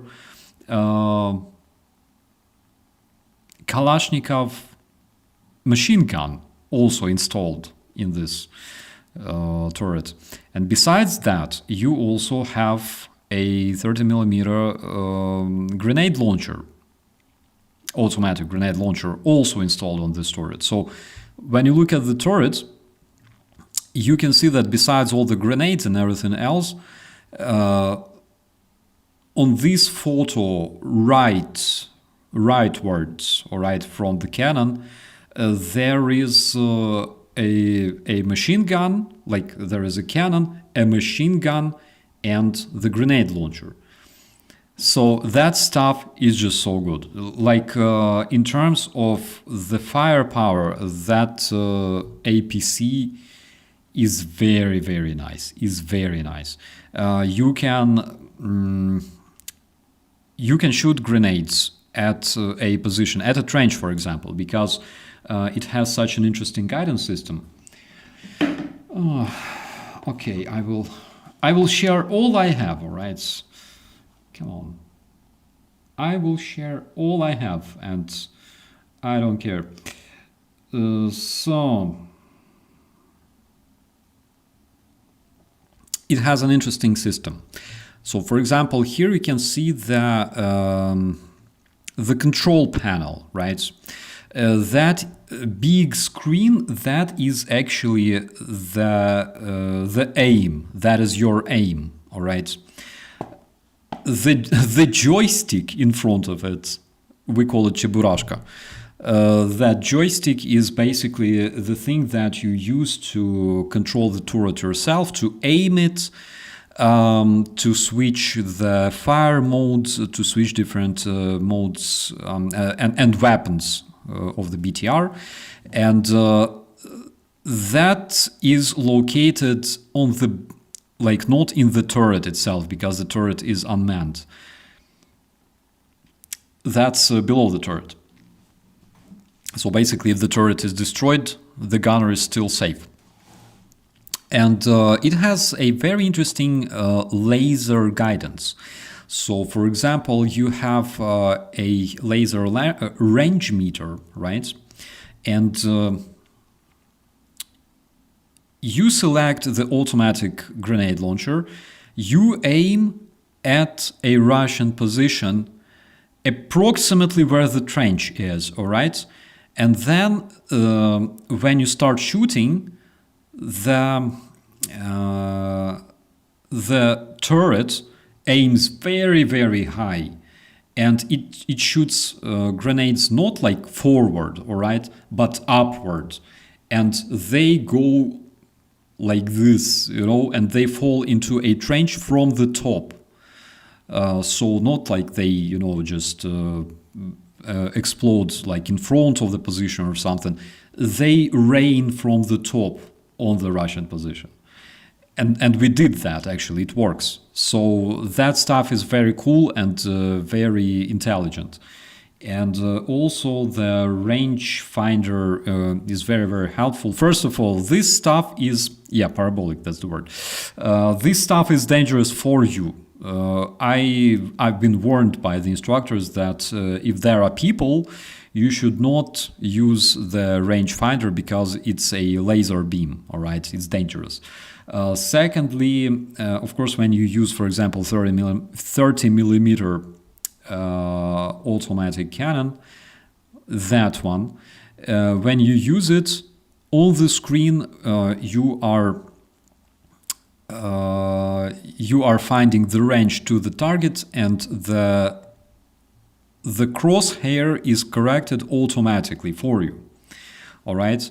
So it's very smart, it's very intelligent, and turns out that one of my childhood friends actually works at that factory that produces them. I didn't know that, but I think it was like 2020 or something.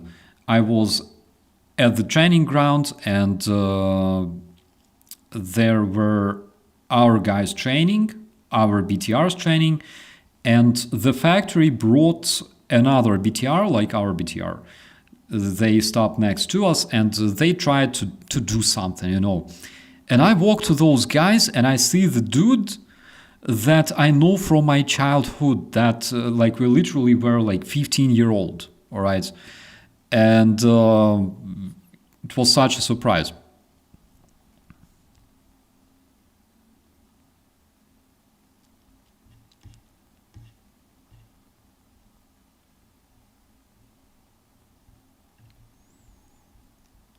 Rangefinder, so you can take it to play golf. Oh. Theoretically, you can. Theoretically, you can play golf from 4 kilometers away using that one.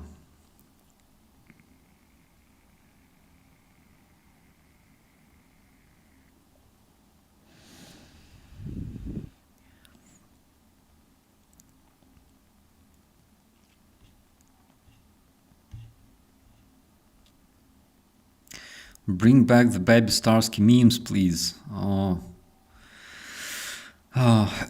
Yes, Extel is approximately 4 kilometers. So the range of that 30 millimeter cannon is actually impressive, all right? And it won't be very precise, but it's fucking huge. 4 kilometers, that's insane.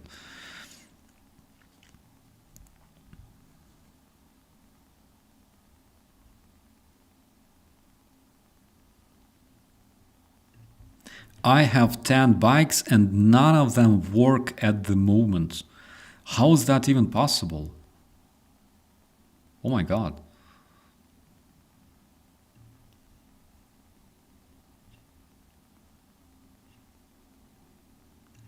However, when you're on paved roads, it's great. I sometimes make 240 kilometers a day on my Cannondale. What is Cannondale?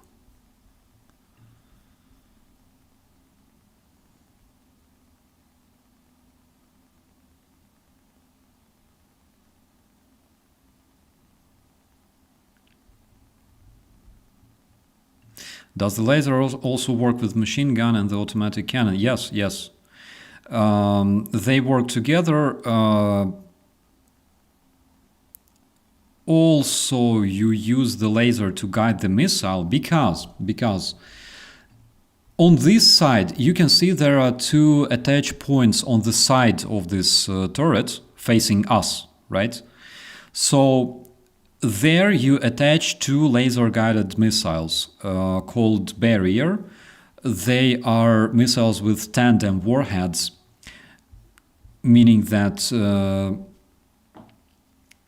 there's a warhead, all right? This part burns through the dynamic armor, the dynamic protection, and this part burns through everything else, through the armor. So dynamic protection is absolutely useless against these missiles that we use. And you can use them to, of course, destroy Russian tanks and everything else. Theoretically, you can also shoot down like aircraft using those, but primarily they're anti-tank. So they are laser guided as well. And also laser works very, very well with the machine gun, so it corrects the trajectory very nicely. And Cannondale, it's a bike producer. Okay, I will keep that in mind. So can you use that against drones? I don't really think so, right? Like, it takes so much skills to be able to aim this stuff properly, because you have to get used to it, all right? Like the way it responds, the way that Cheburashka, the control yoke, oh my god, control device, the way it responds, okay, the way it rotates the cannon itself. So you gotta get used to that, and it takes some time actually to shoot it precisely. And drones are flying like crazy. Like you cannot use any of that against drones. I don't know. The only thing that may temporarily help you against the drones is basically those 6 smoke grenades. But I don't know.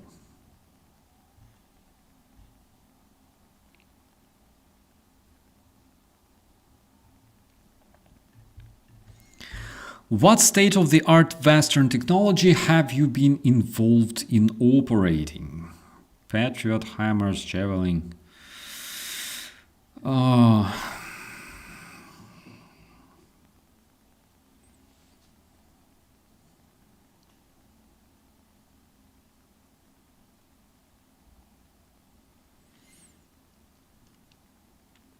What a question. Oh my god. Probably like GoPro, brother. Probably like GoPro. Maybe I don't know. AR-15, yes. M60 machine gun, that one I remember. Not like operating. I had a chance to shoot it at the shooting ground. M60, AR-15, but like javelins. Well, I saw them, but I didn't operate them myself.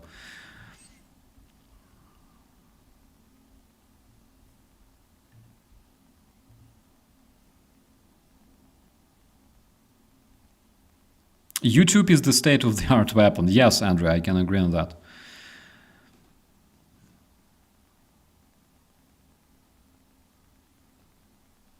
Max had AR-15. I always had like AK-74, always.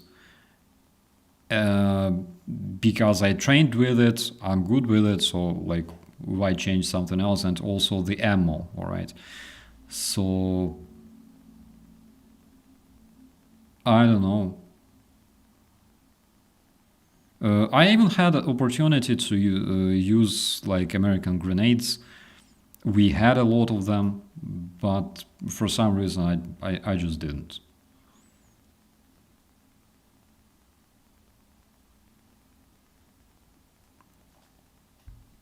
I would be happy, honestly. I would be happy if I had something like, I don't know,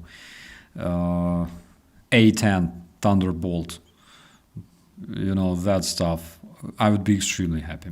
G3 best weapon, it's good, but it's heavy, all right? Like G3 itself, not talking about motor modifications, but the classic one, it's freaking long and heavy. I think it's even heavier than Kalashnikov, so I don't know. From what I know, it's good, it's precise, but it's heavy. Even compared to AR-15. AR-15 is so light, my friends. Like, if you had chance to run around with Kalashnikov, you can compare. And Kalashnikov is actually 1 kilogram heavier than AR-15. It's simpler, but simpler doesn't necessarily mean better, all right? Kalashnikov is simple only because it's made for apes, all right? It's made so you can give it to a platoon of apes and teach them how to use it within like 2 weeks, which is exactly what I did, all right? It's a mass weapon, I don't know. G3 fires underwater. Oh, that's interesting.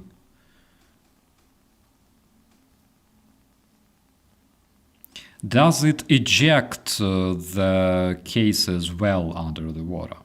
That's the question.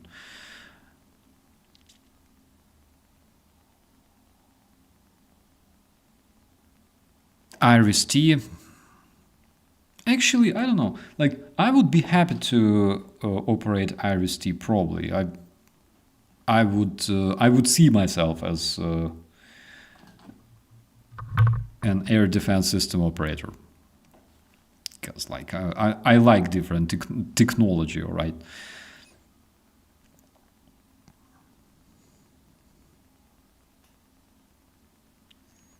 Yeah, Thomas, too long for trench warfare too, the G3. Yeah, that's another problem.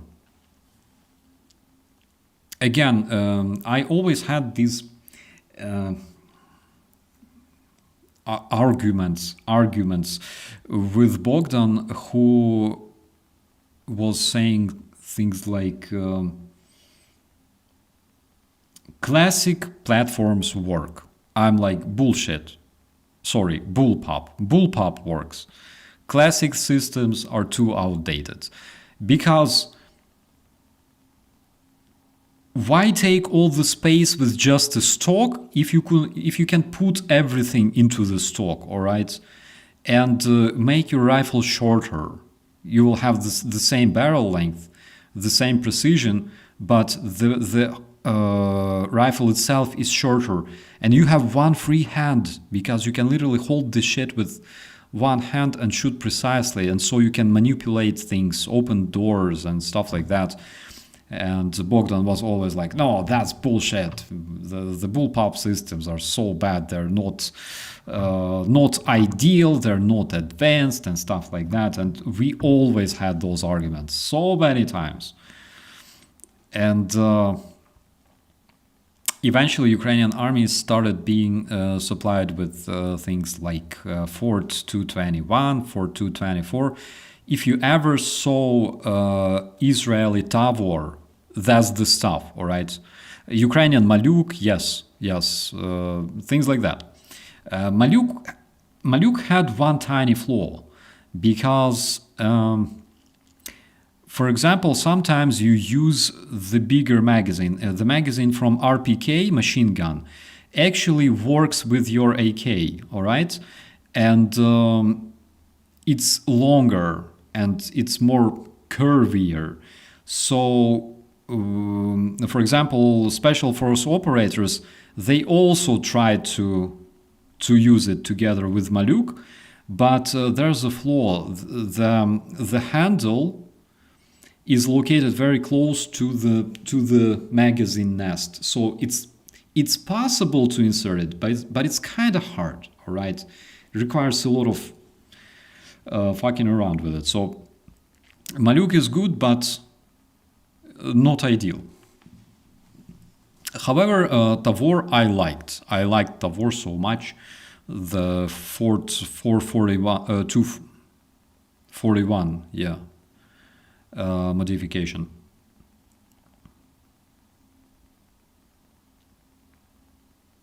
$241. Anyways, basically it's the copy of Tavor, but made for 5.45 millimeter round. I enjoyed it. It's tiny, it's good, it's fucking loud though. I don't know who designed the muzzle brake. It's freaking loud. The whole, like all the noise goes straight into your face. But on the other hand, for example, if you're a lefty, you can switch it, switch sides, so you can put the handle. I lack the English terminology, all right? The handle, you can put it on the left side. Also the window for ejecting cases. You can also switch, for example, from right to left or vice versa. It's up to you. The thing is very much modifiable, and I liked it. Except for one thing, all right? So when you use custom muzzle brake, it sends a lot of smoke inside of the mechanism, and sometimes you have a lot of dirt accumulating on your rounds in the magazine, and the shit malfunctions, all right? It misfires. So besides that, it's very, very good. Very good.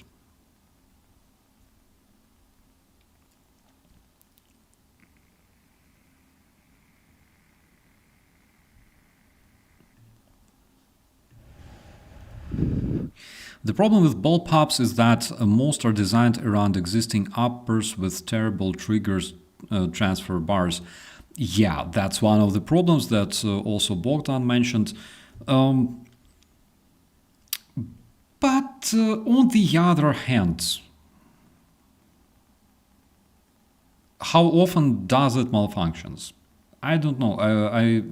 I talked to a lot of guys who operate the Tavor, the Ukrainian version. They never said anything about that stuff. And by the way, in Tavor, for example, why it's so cool is because the mechanism itself is located in the stock, and you literally just open the stock and take it out completely. And then you like clean it and do whatever you like with it. But it's inside, like cartridge, you just open the stock, take it out, and clean it. You can literally drop it into the jar with like cleaning liquid and everything else. Everything will be fine. David, good evening. I don't know how to say good evening in French, but good evening. It's so good to see you. Hello to beautiful Lotharingia. Beautiful France. Lotharingia is, by the way, very, very... bonsoir. That's the word. Lotharingia is, by the way, very, very much historically rich area in France. That's basically where everything started in the World War I. Alsace, Lotharingia, those places. Baking soda keeps it dry.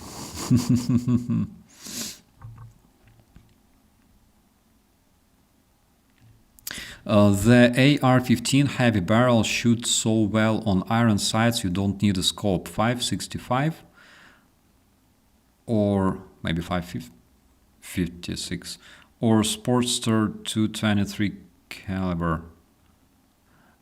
I think 5.56. Anyways, I didn't try the heavy barrel one.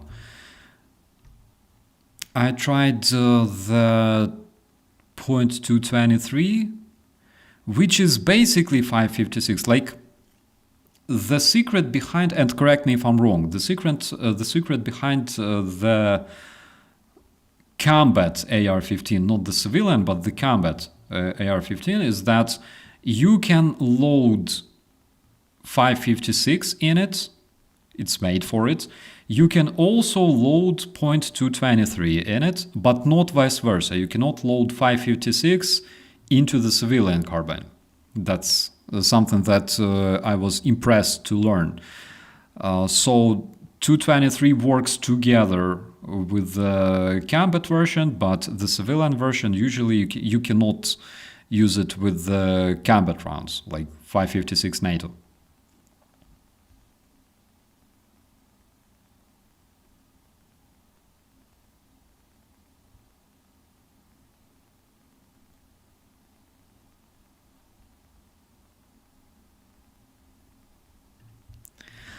What is the best sniper rifle? The one you can afford, my friend.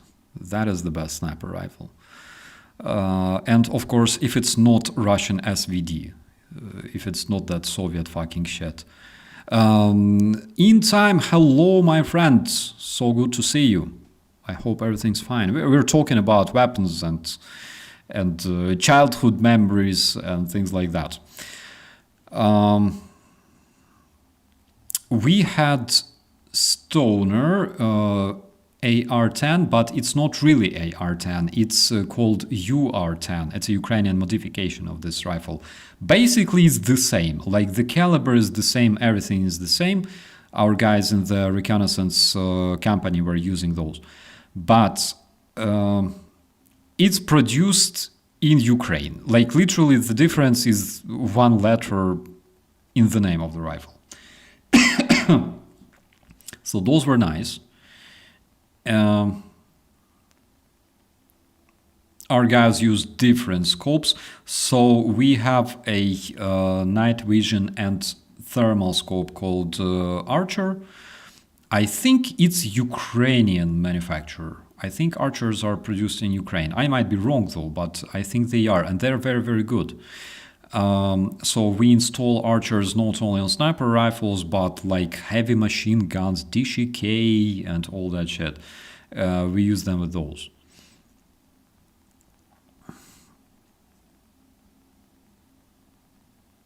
Starsky's dinner looked so delicious. Yeah, and I still have like half of the box in the fridge because I couldn't finish. It was too much for me. And by the way, we literally started watching that video, the Kyiv of Mine. Guys, if you can, please check it out. It's there in the description. So we started watching that documentary, and literally 1.5 hours, we watched all 3 chapters. It was so good. Yeah, but second chapter, of course, I couldn't really eat and watch it simultaneously because I knew what it was about.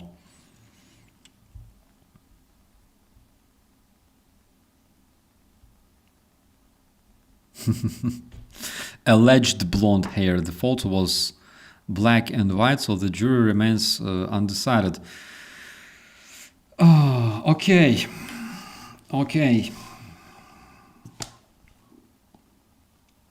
God, always have to prove those people. They don't want to believe you, all right? Okay, so here, yeah, I cannot say that it was blonde, but here I'm like 10. I will show you, all right? This one's also not blonde, but here I'm like 11. Okay, this one looks dark, but of course it looks dark. It's black and white photo after all. I mean, you can vaguely,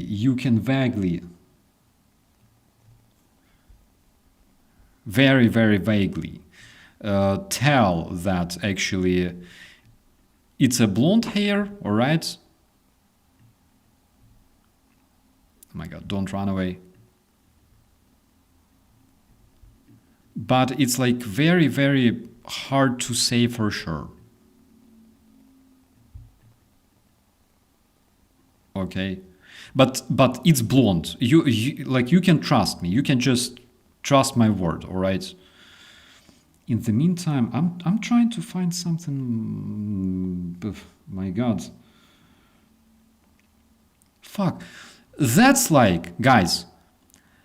That's like 1988, 87 maybe.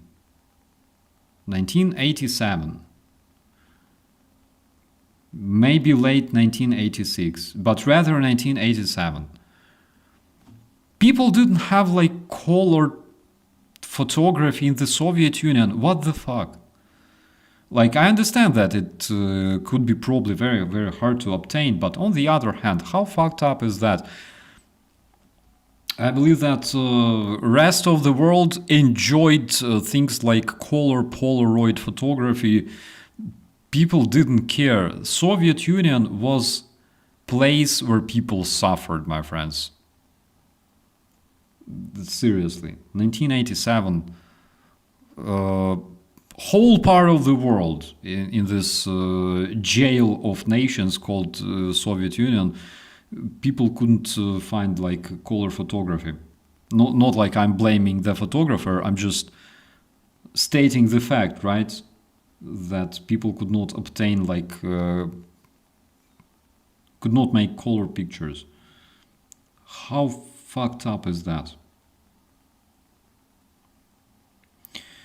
Oh, guys, I'm scrolling through pictures. I don't know. There's I'm either already a bit older and I have like gorgeous brown hair that I had, all right, making all the chicks in my neighborhood suffer. So it's either that or literally I don't know, or literally I'm bald already and I'm in the army.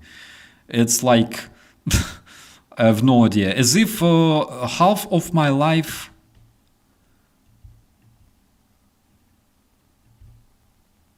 never even existed. I don't know, something like that. Well, again, you cannot tell that I was blonde because here I'm almost a decade older than when I had blonde hair, but I was blonde, all right? Like when I was a tiny kid, I was blonde. I have only one picture when I'm like 1 year old, and unfortunately, this picture is not here. Okay, I have. Okay, I have a photo to prove you, all right? I have one. I found one.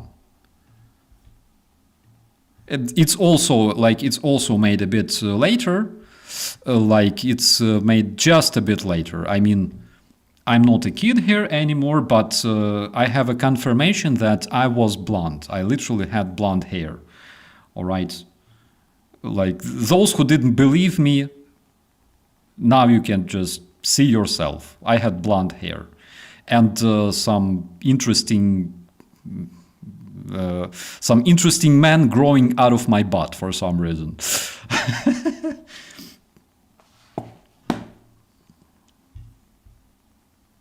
I was blonde for real.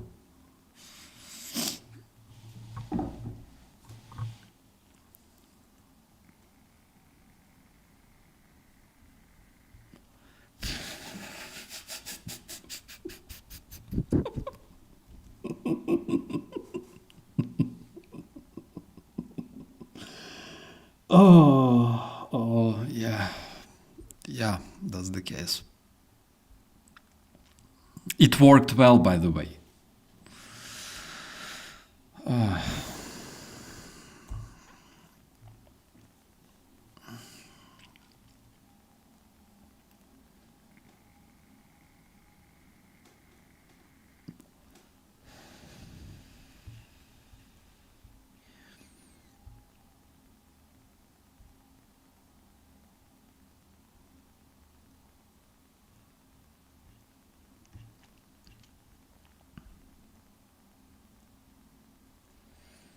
What else do I have generally?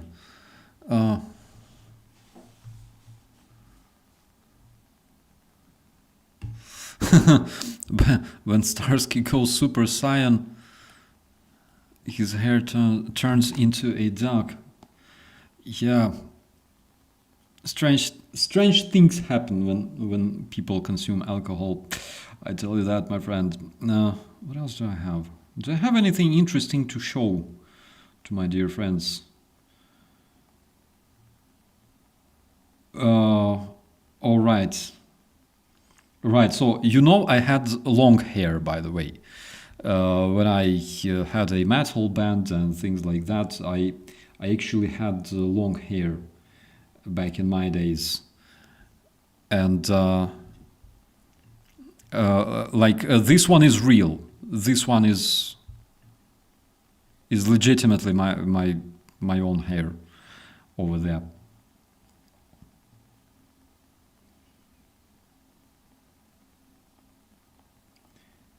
And also, I don't know.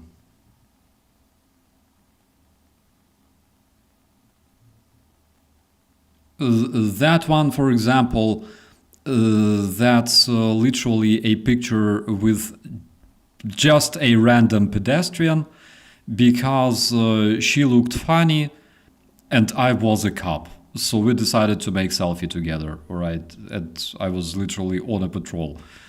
And this is how this selfie was born. Literally because like I'm like, oh my god, ma'am, you have very, very cute jacket. And she's like, holy shit, and you're a cop. Yeah, we gotta make a photo together.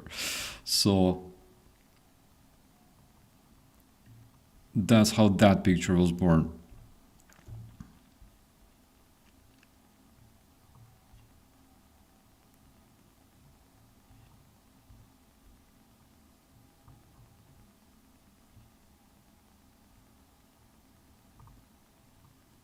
Breath. My hair was on my shoulders for a while with a beard. That's cool. My friend, I tried to grow hair on my shoulders, either didn't work. Just kidding, of course. Hope not Berkut uniform. The truth is, of course, even though it lacked the word Berkut on the back, but generally speaking, that was the same sort of uniform. No Berkut patches, of course, thank God, and nothing like that. But it was the same type of uniform that they were using as well, because they were special regiment of police, and literally year after they were reformed, we became the special battalion of police. So the uniform, unfortunately, was the same, but generally it was a good uniform, I can tell you that, because all the pro-Russian degenerates that used to rule Ukraine all those years, the only thing they cared really well for was literally the cops, all right? The cops to beat up protesters and things like that. So the cops had not the best equipment, but it wasn't the worst, all right?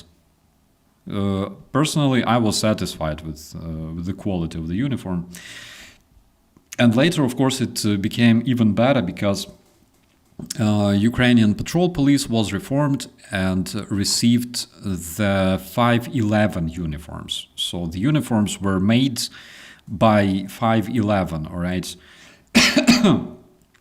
That one was just so good. I don't know if they still make them, but they were just so good. Oh my god. All of my friends who served in the patrol police, in the new police, the guys that literally passed all the tests and everything else, went to the police academy, received like the badge, the ID, the uniform, everything else. They said that 511 rocked. Yeah, absolutely.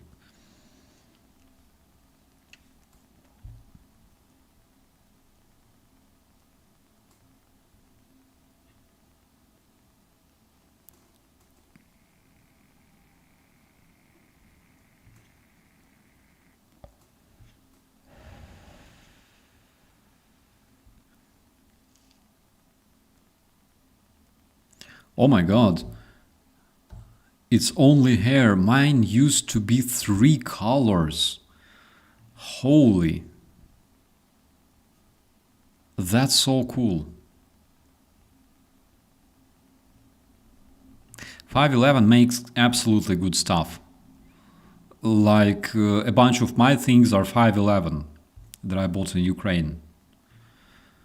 And they're very, very good.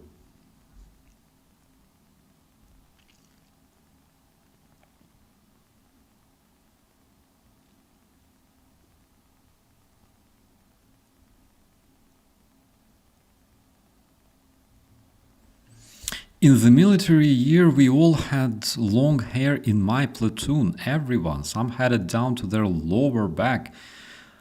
The last morning stand-up we had, we were all super short-haired. That's interesting.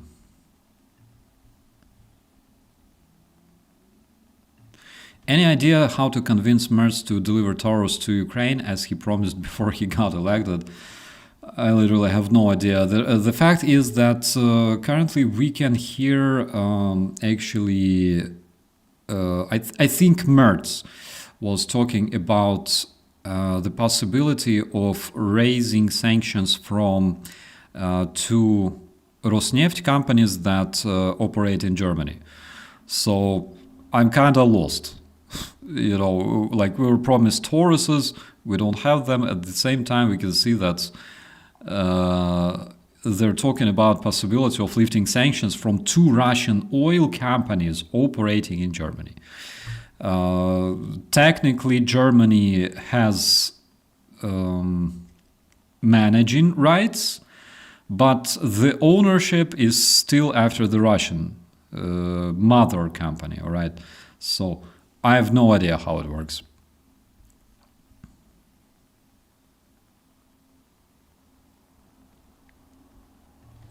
What flavor you have in your smoker? It's wassermelon, I think. Wassermelon something.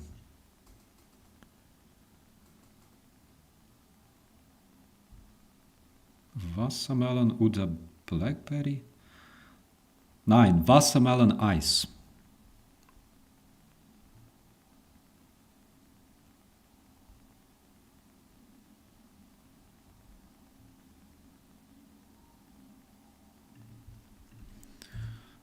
I always shaved my hair since I was a teenager, and then when I was 30 I decided I wanted to grow it, and I realized I was going bald. Bro fist here, literally bro fist, because same shit. And my lady also says like come on, grow hair, you can do that. I can't. Oh, I can't. But I don't care. Like I saved so much money on shampoo, so I can afford those, for example. So.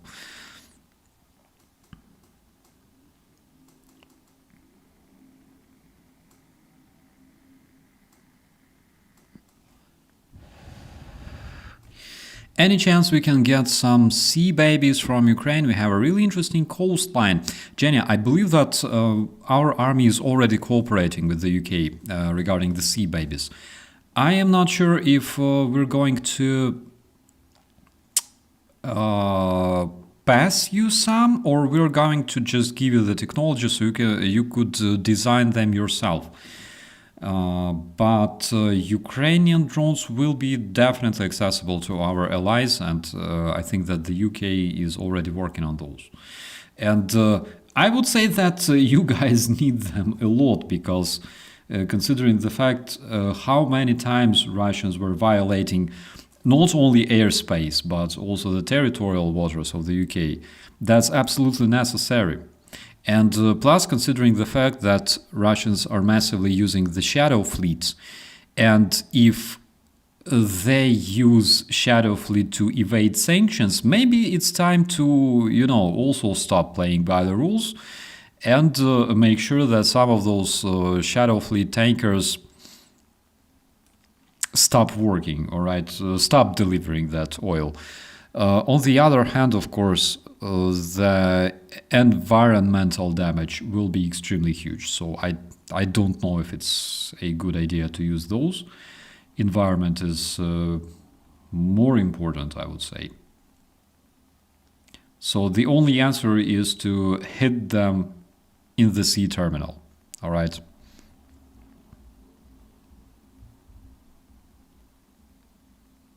Desperate to know about your Vibes channel. So I thought about making some more videos for the Vibes channel.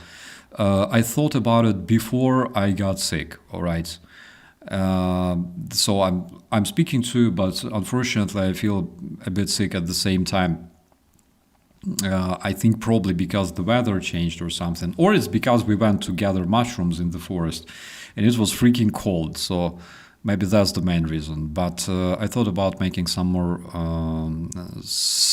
episodes for that channel as well. I didn't forget about this one, even though almost a year passed. But yeah.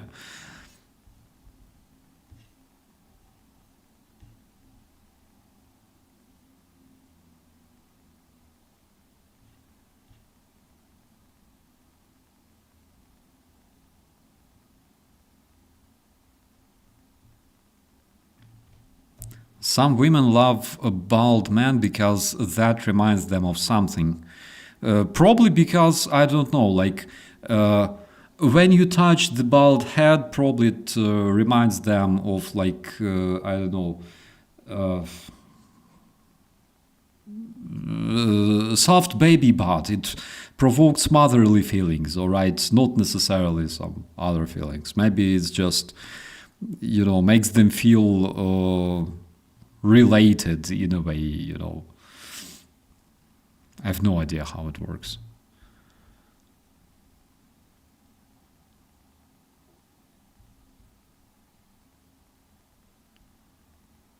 What if you just hit them in the rudder engine compartment without spilling the oil? The idea that generally we have and we use, all right, against Russian terrorists is, for example, we're striking their ships specifically in the port. So there is a sea terminal near the shore, all right, where they Paul visited our chat just the proper moment.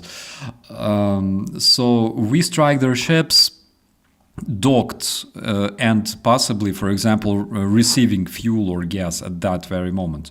And that is, of course, much more effective because it also damages the infrastructure, all right, which is also important to damage.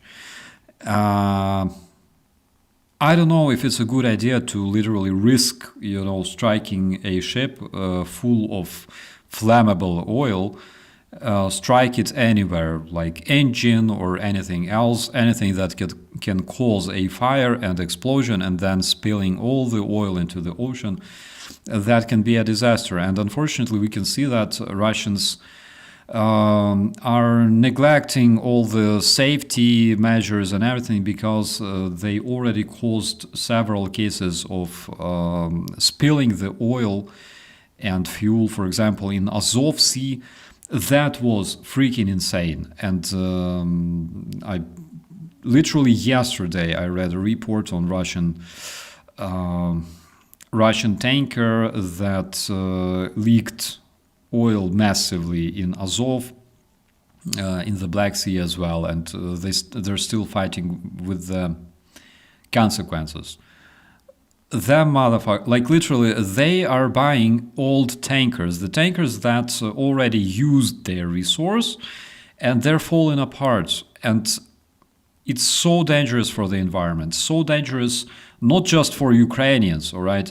It's dangerous for the environment itself, but the motherfuckers literally don't care because terrorist Russian empire is a freaking gangland, all right?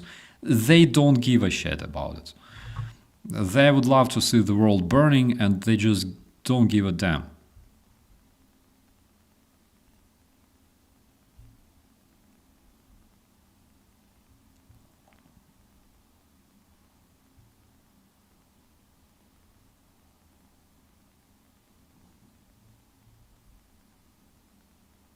Hey, hello, my friend. Just done watching APCs stream.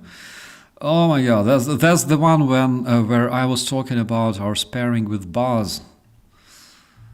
Yeah, that one was really good.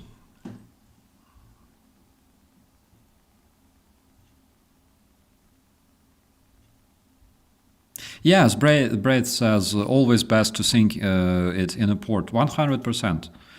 The damage to the port infrastructure is also very important to make sure that Russians are not able to use it one more time. Does anyone know, does salmon have a season? No idea, unfortunately. Russians don't care about anything. Absolutely, Steve. Absolutely.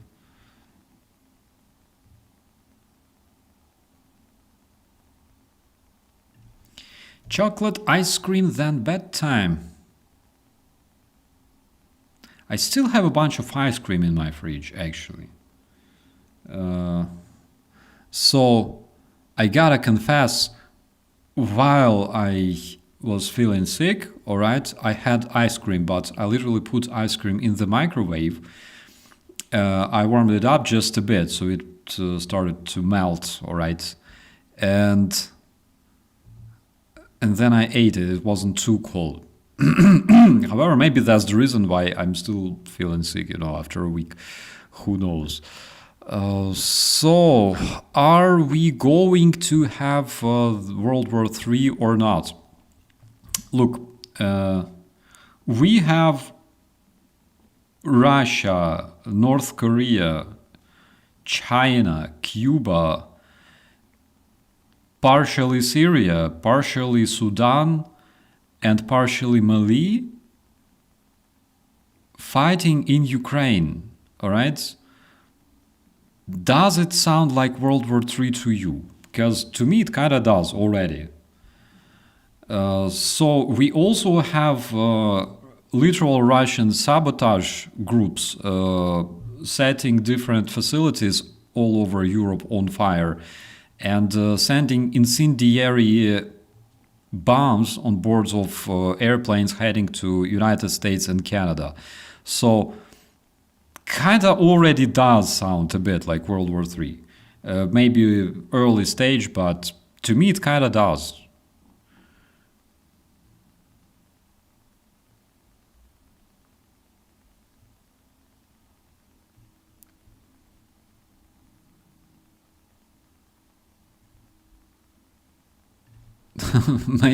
may I please iron this awesome Ukrainian flag for...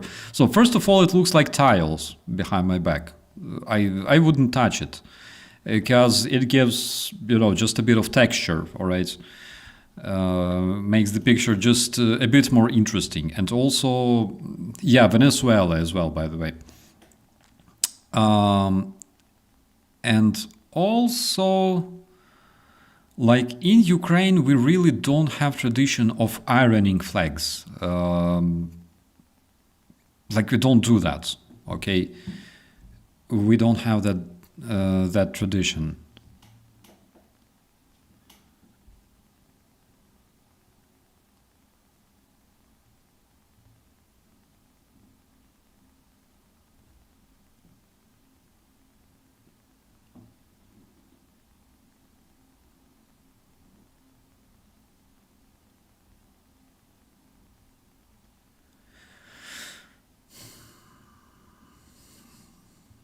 It's like 1938 now. Yeah, something like that. The feeling is the same, actually.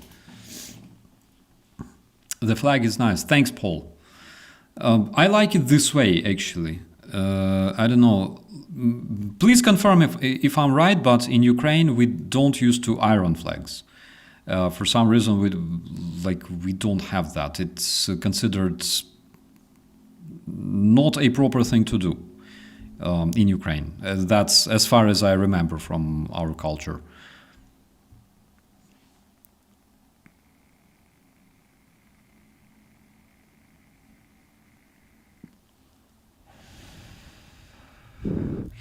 I like grids, so the flag is all good. My friend, it wasn't me, it's German. I think this explains everything. All right? Which I can completely understand, all right? If I was native German, I would definitely have this flag ironed straight away. That's one of the things that makes me enjoy knowing German people so much, you know, because I know just how much they love order, which is my case, by the way. I enjoy order. I love it.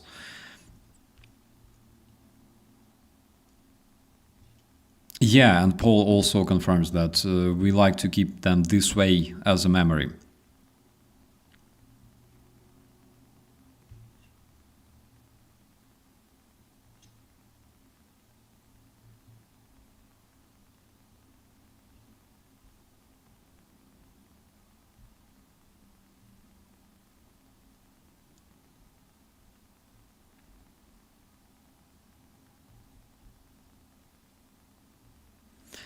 Grids and blocks are my thing. YOLO, I agree on that. And generally, look, the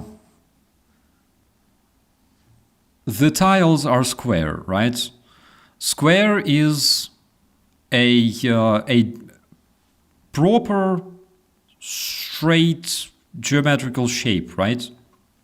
It's straight and perpendicular. So generally, there's squares. They are also sort of order, right?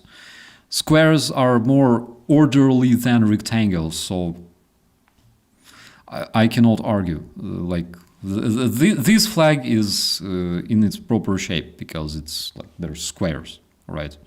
If they were rectangles, then yeah, it's a different thing. But they're squares. Squares are orderly.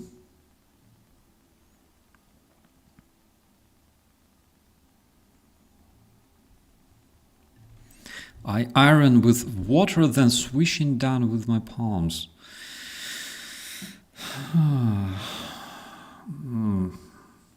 Sounds tempting.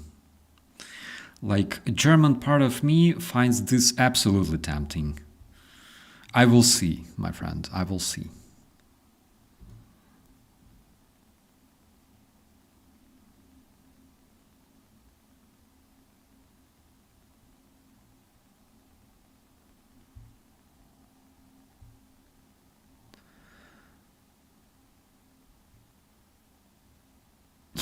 I'm a triangle guy myself. We have a rebel here, my friends. I have a Ukrainian flag at home as German to show staying with you. Thank you so much, Robert. I appreciate it.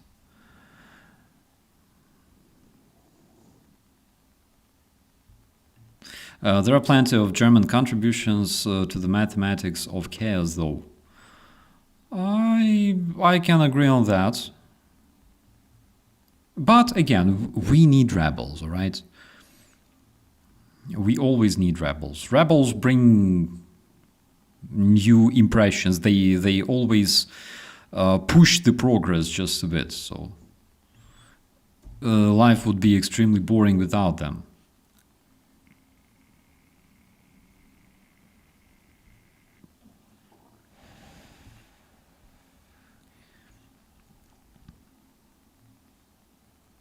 You can use a steam cleaner for clothes, just like this one. I will think about it. All right, I will think about it. Like, German part of you, he would be ironing straight away. It's so tempting, seriously. Like, my hands are itching right now. Like, as I'm reading you, my friends, my hands are literally itching. But I'm... rebellious Ukrainian part of me would keep it like it is. We will see who will win, all right? We will see.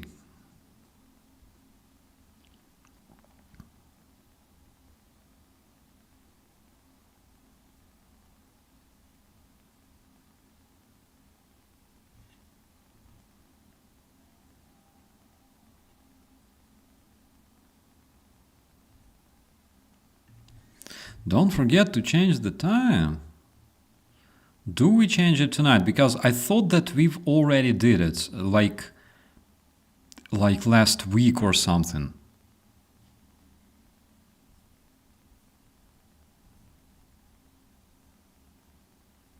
Jeez, you have all been playing too much Minecraft. Oh my god. I saw this crazy video on a YouTube one time, like the the little boy is having a birthday. It's still on YouTube, I think you can find it. Little boy is having a birthday. And old grandpa is like, hey, like, this is a present from me. And he's like, winking to the father, and the father is recording everything. And the boy is like 6 or 7 or something like that. The boy is unpacking the gift, and there's a book called Mein Kampf. And the dad is like, what the fuck is that? The grandpa, like his father of a father, is like, what you asked? He's like, Dad, Minecraft. Oh, shit happens sometimes. We do change the time here tonight. That's good to know.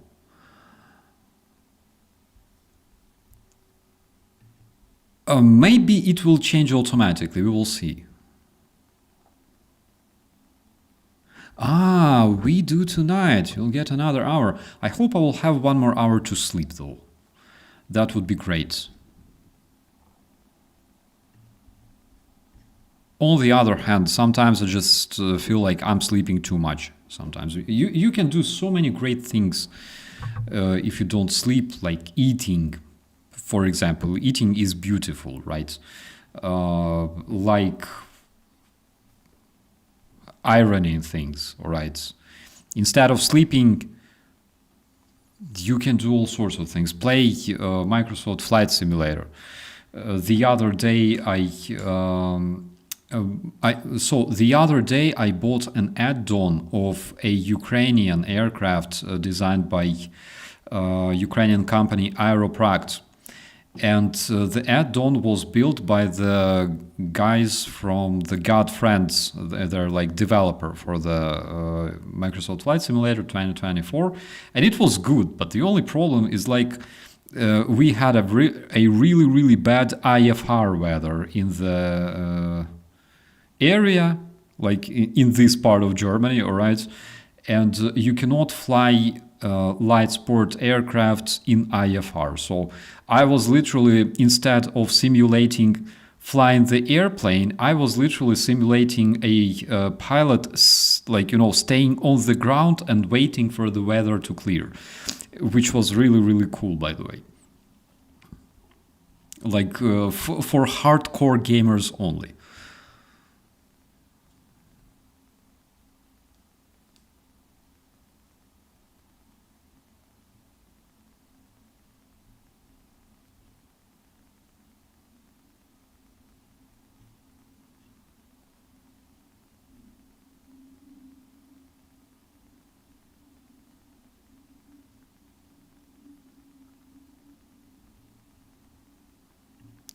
I enjoyed your short skits. Thank you very much, Alan. First of all, I will probably make a bunch of them. I just need to train my sense of humor just a bit, right? To develop it, because if you don't do that often, it starts to degrade. And also another problem is that with the change of the algorithm on the YouTube, a lot of people with Ukrainian content, they find they're facing a lot of decrease of reach, all right, of their content. So their content is not shown on the YouTube as often as it used to be. That's literally case not just for my channel, but for many, many channels. A lot of YouTubers that I know personally, they all say the same. My favorite Starsky video is the airplane kit. Yeah, but not just airplane. It's a kit Russian helicopter, right? Or something like that. Maybe like gyrocopter, or Vodka copter.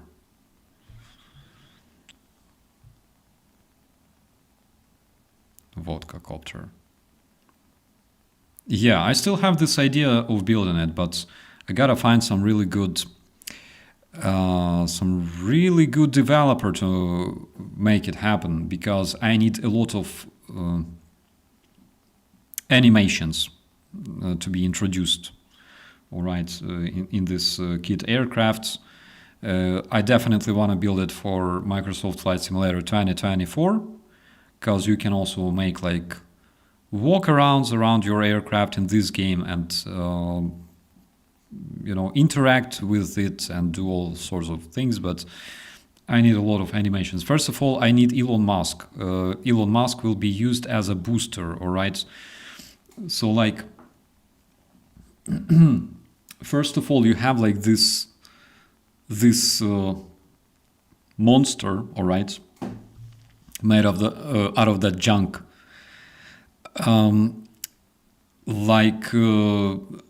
all the junk that is held together using chewing gum and duct tape, and also vodka copter, I think, is a proper name. Better than hypersonic donkey. Oh fuck.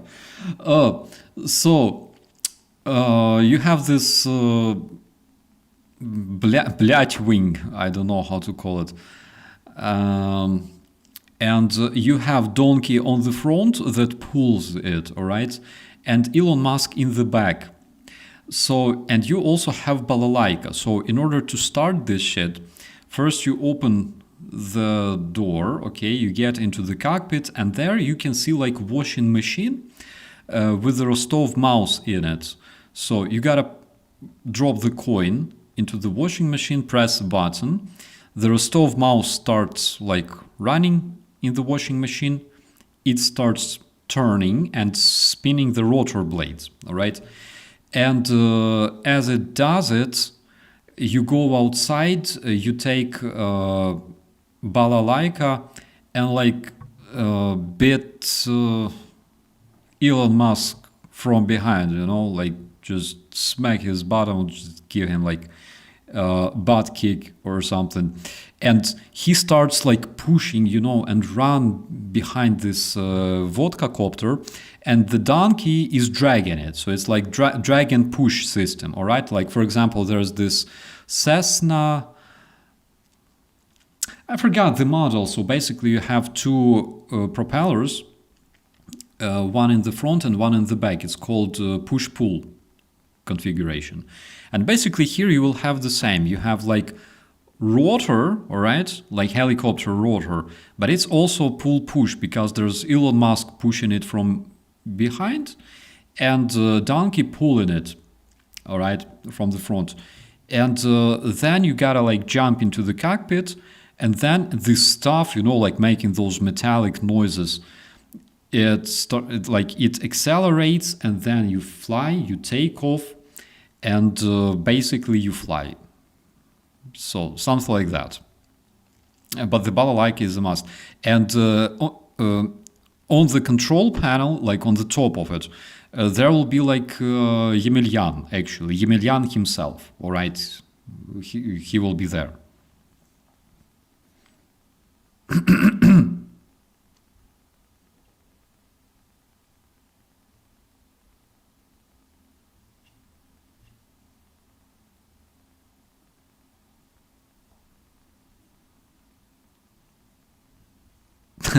No chips needed. Absolutely. It doesn't require any chips. It just flies on its own. Oh my god, guys, we're talking almost 3 hours. Skymaster, yes, B-Terry, yeah, Skymaster, that's the name. That's literally push-pull configuration. With his helmet, yeah, helmet will be there. Guys, I will be finishing this stream probably. I didn't expect to talk 3 hours. Is it even the case, my friends? I think that something is wrong. I started at 9 and now it's 23:55. 10, 11, yes, almost 3 hours. That's crazy. Okay, guys, I will just, Kaimo, what do you think? What do you mean no food talk? Come on, we had food talk. We talked about ice cream. We talked about sushi.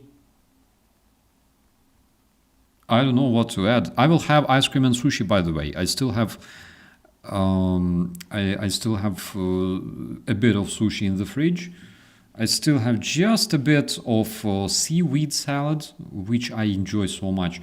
And also I have a bunch of ice cream that I will definitely put into the microwave and enjoy myself, all right? So, guys, if you're not going to bed and you have desire to have something good, please don't restrain yourself. Please go and find something tasty. Treat yourself with something really good, something yummy, because we deserve this, all right? Okay, I will go. Pickled ginger is so good, I confirm, especially with sushi. That's just perfecto.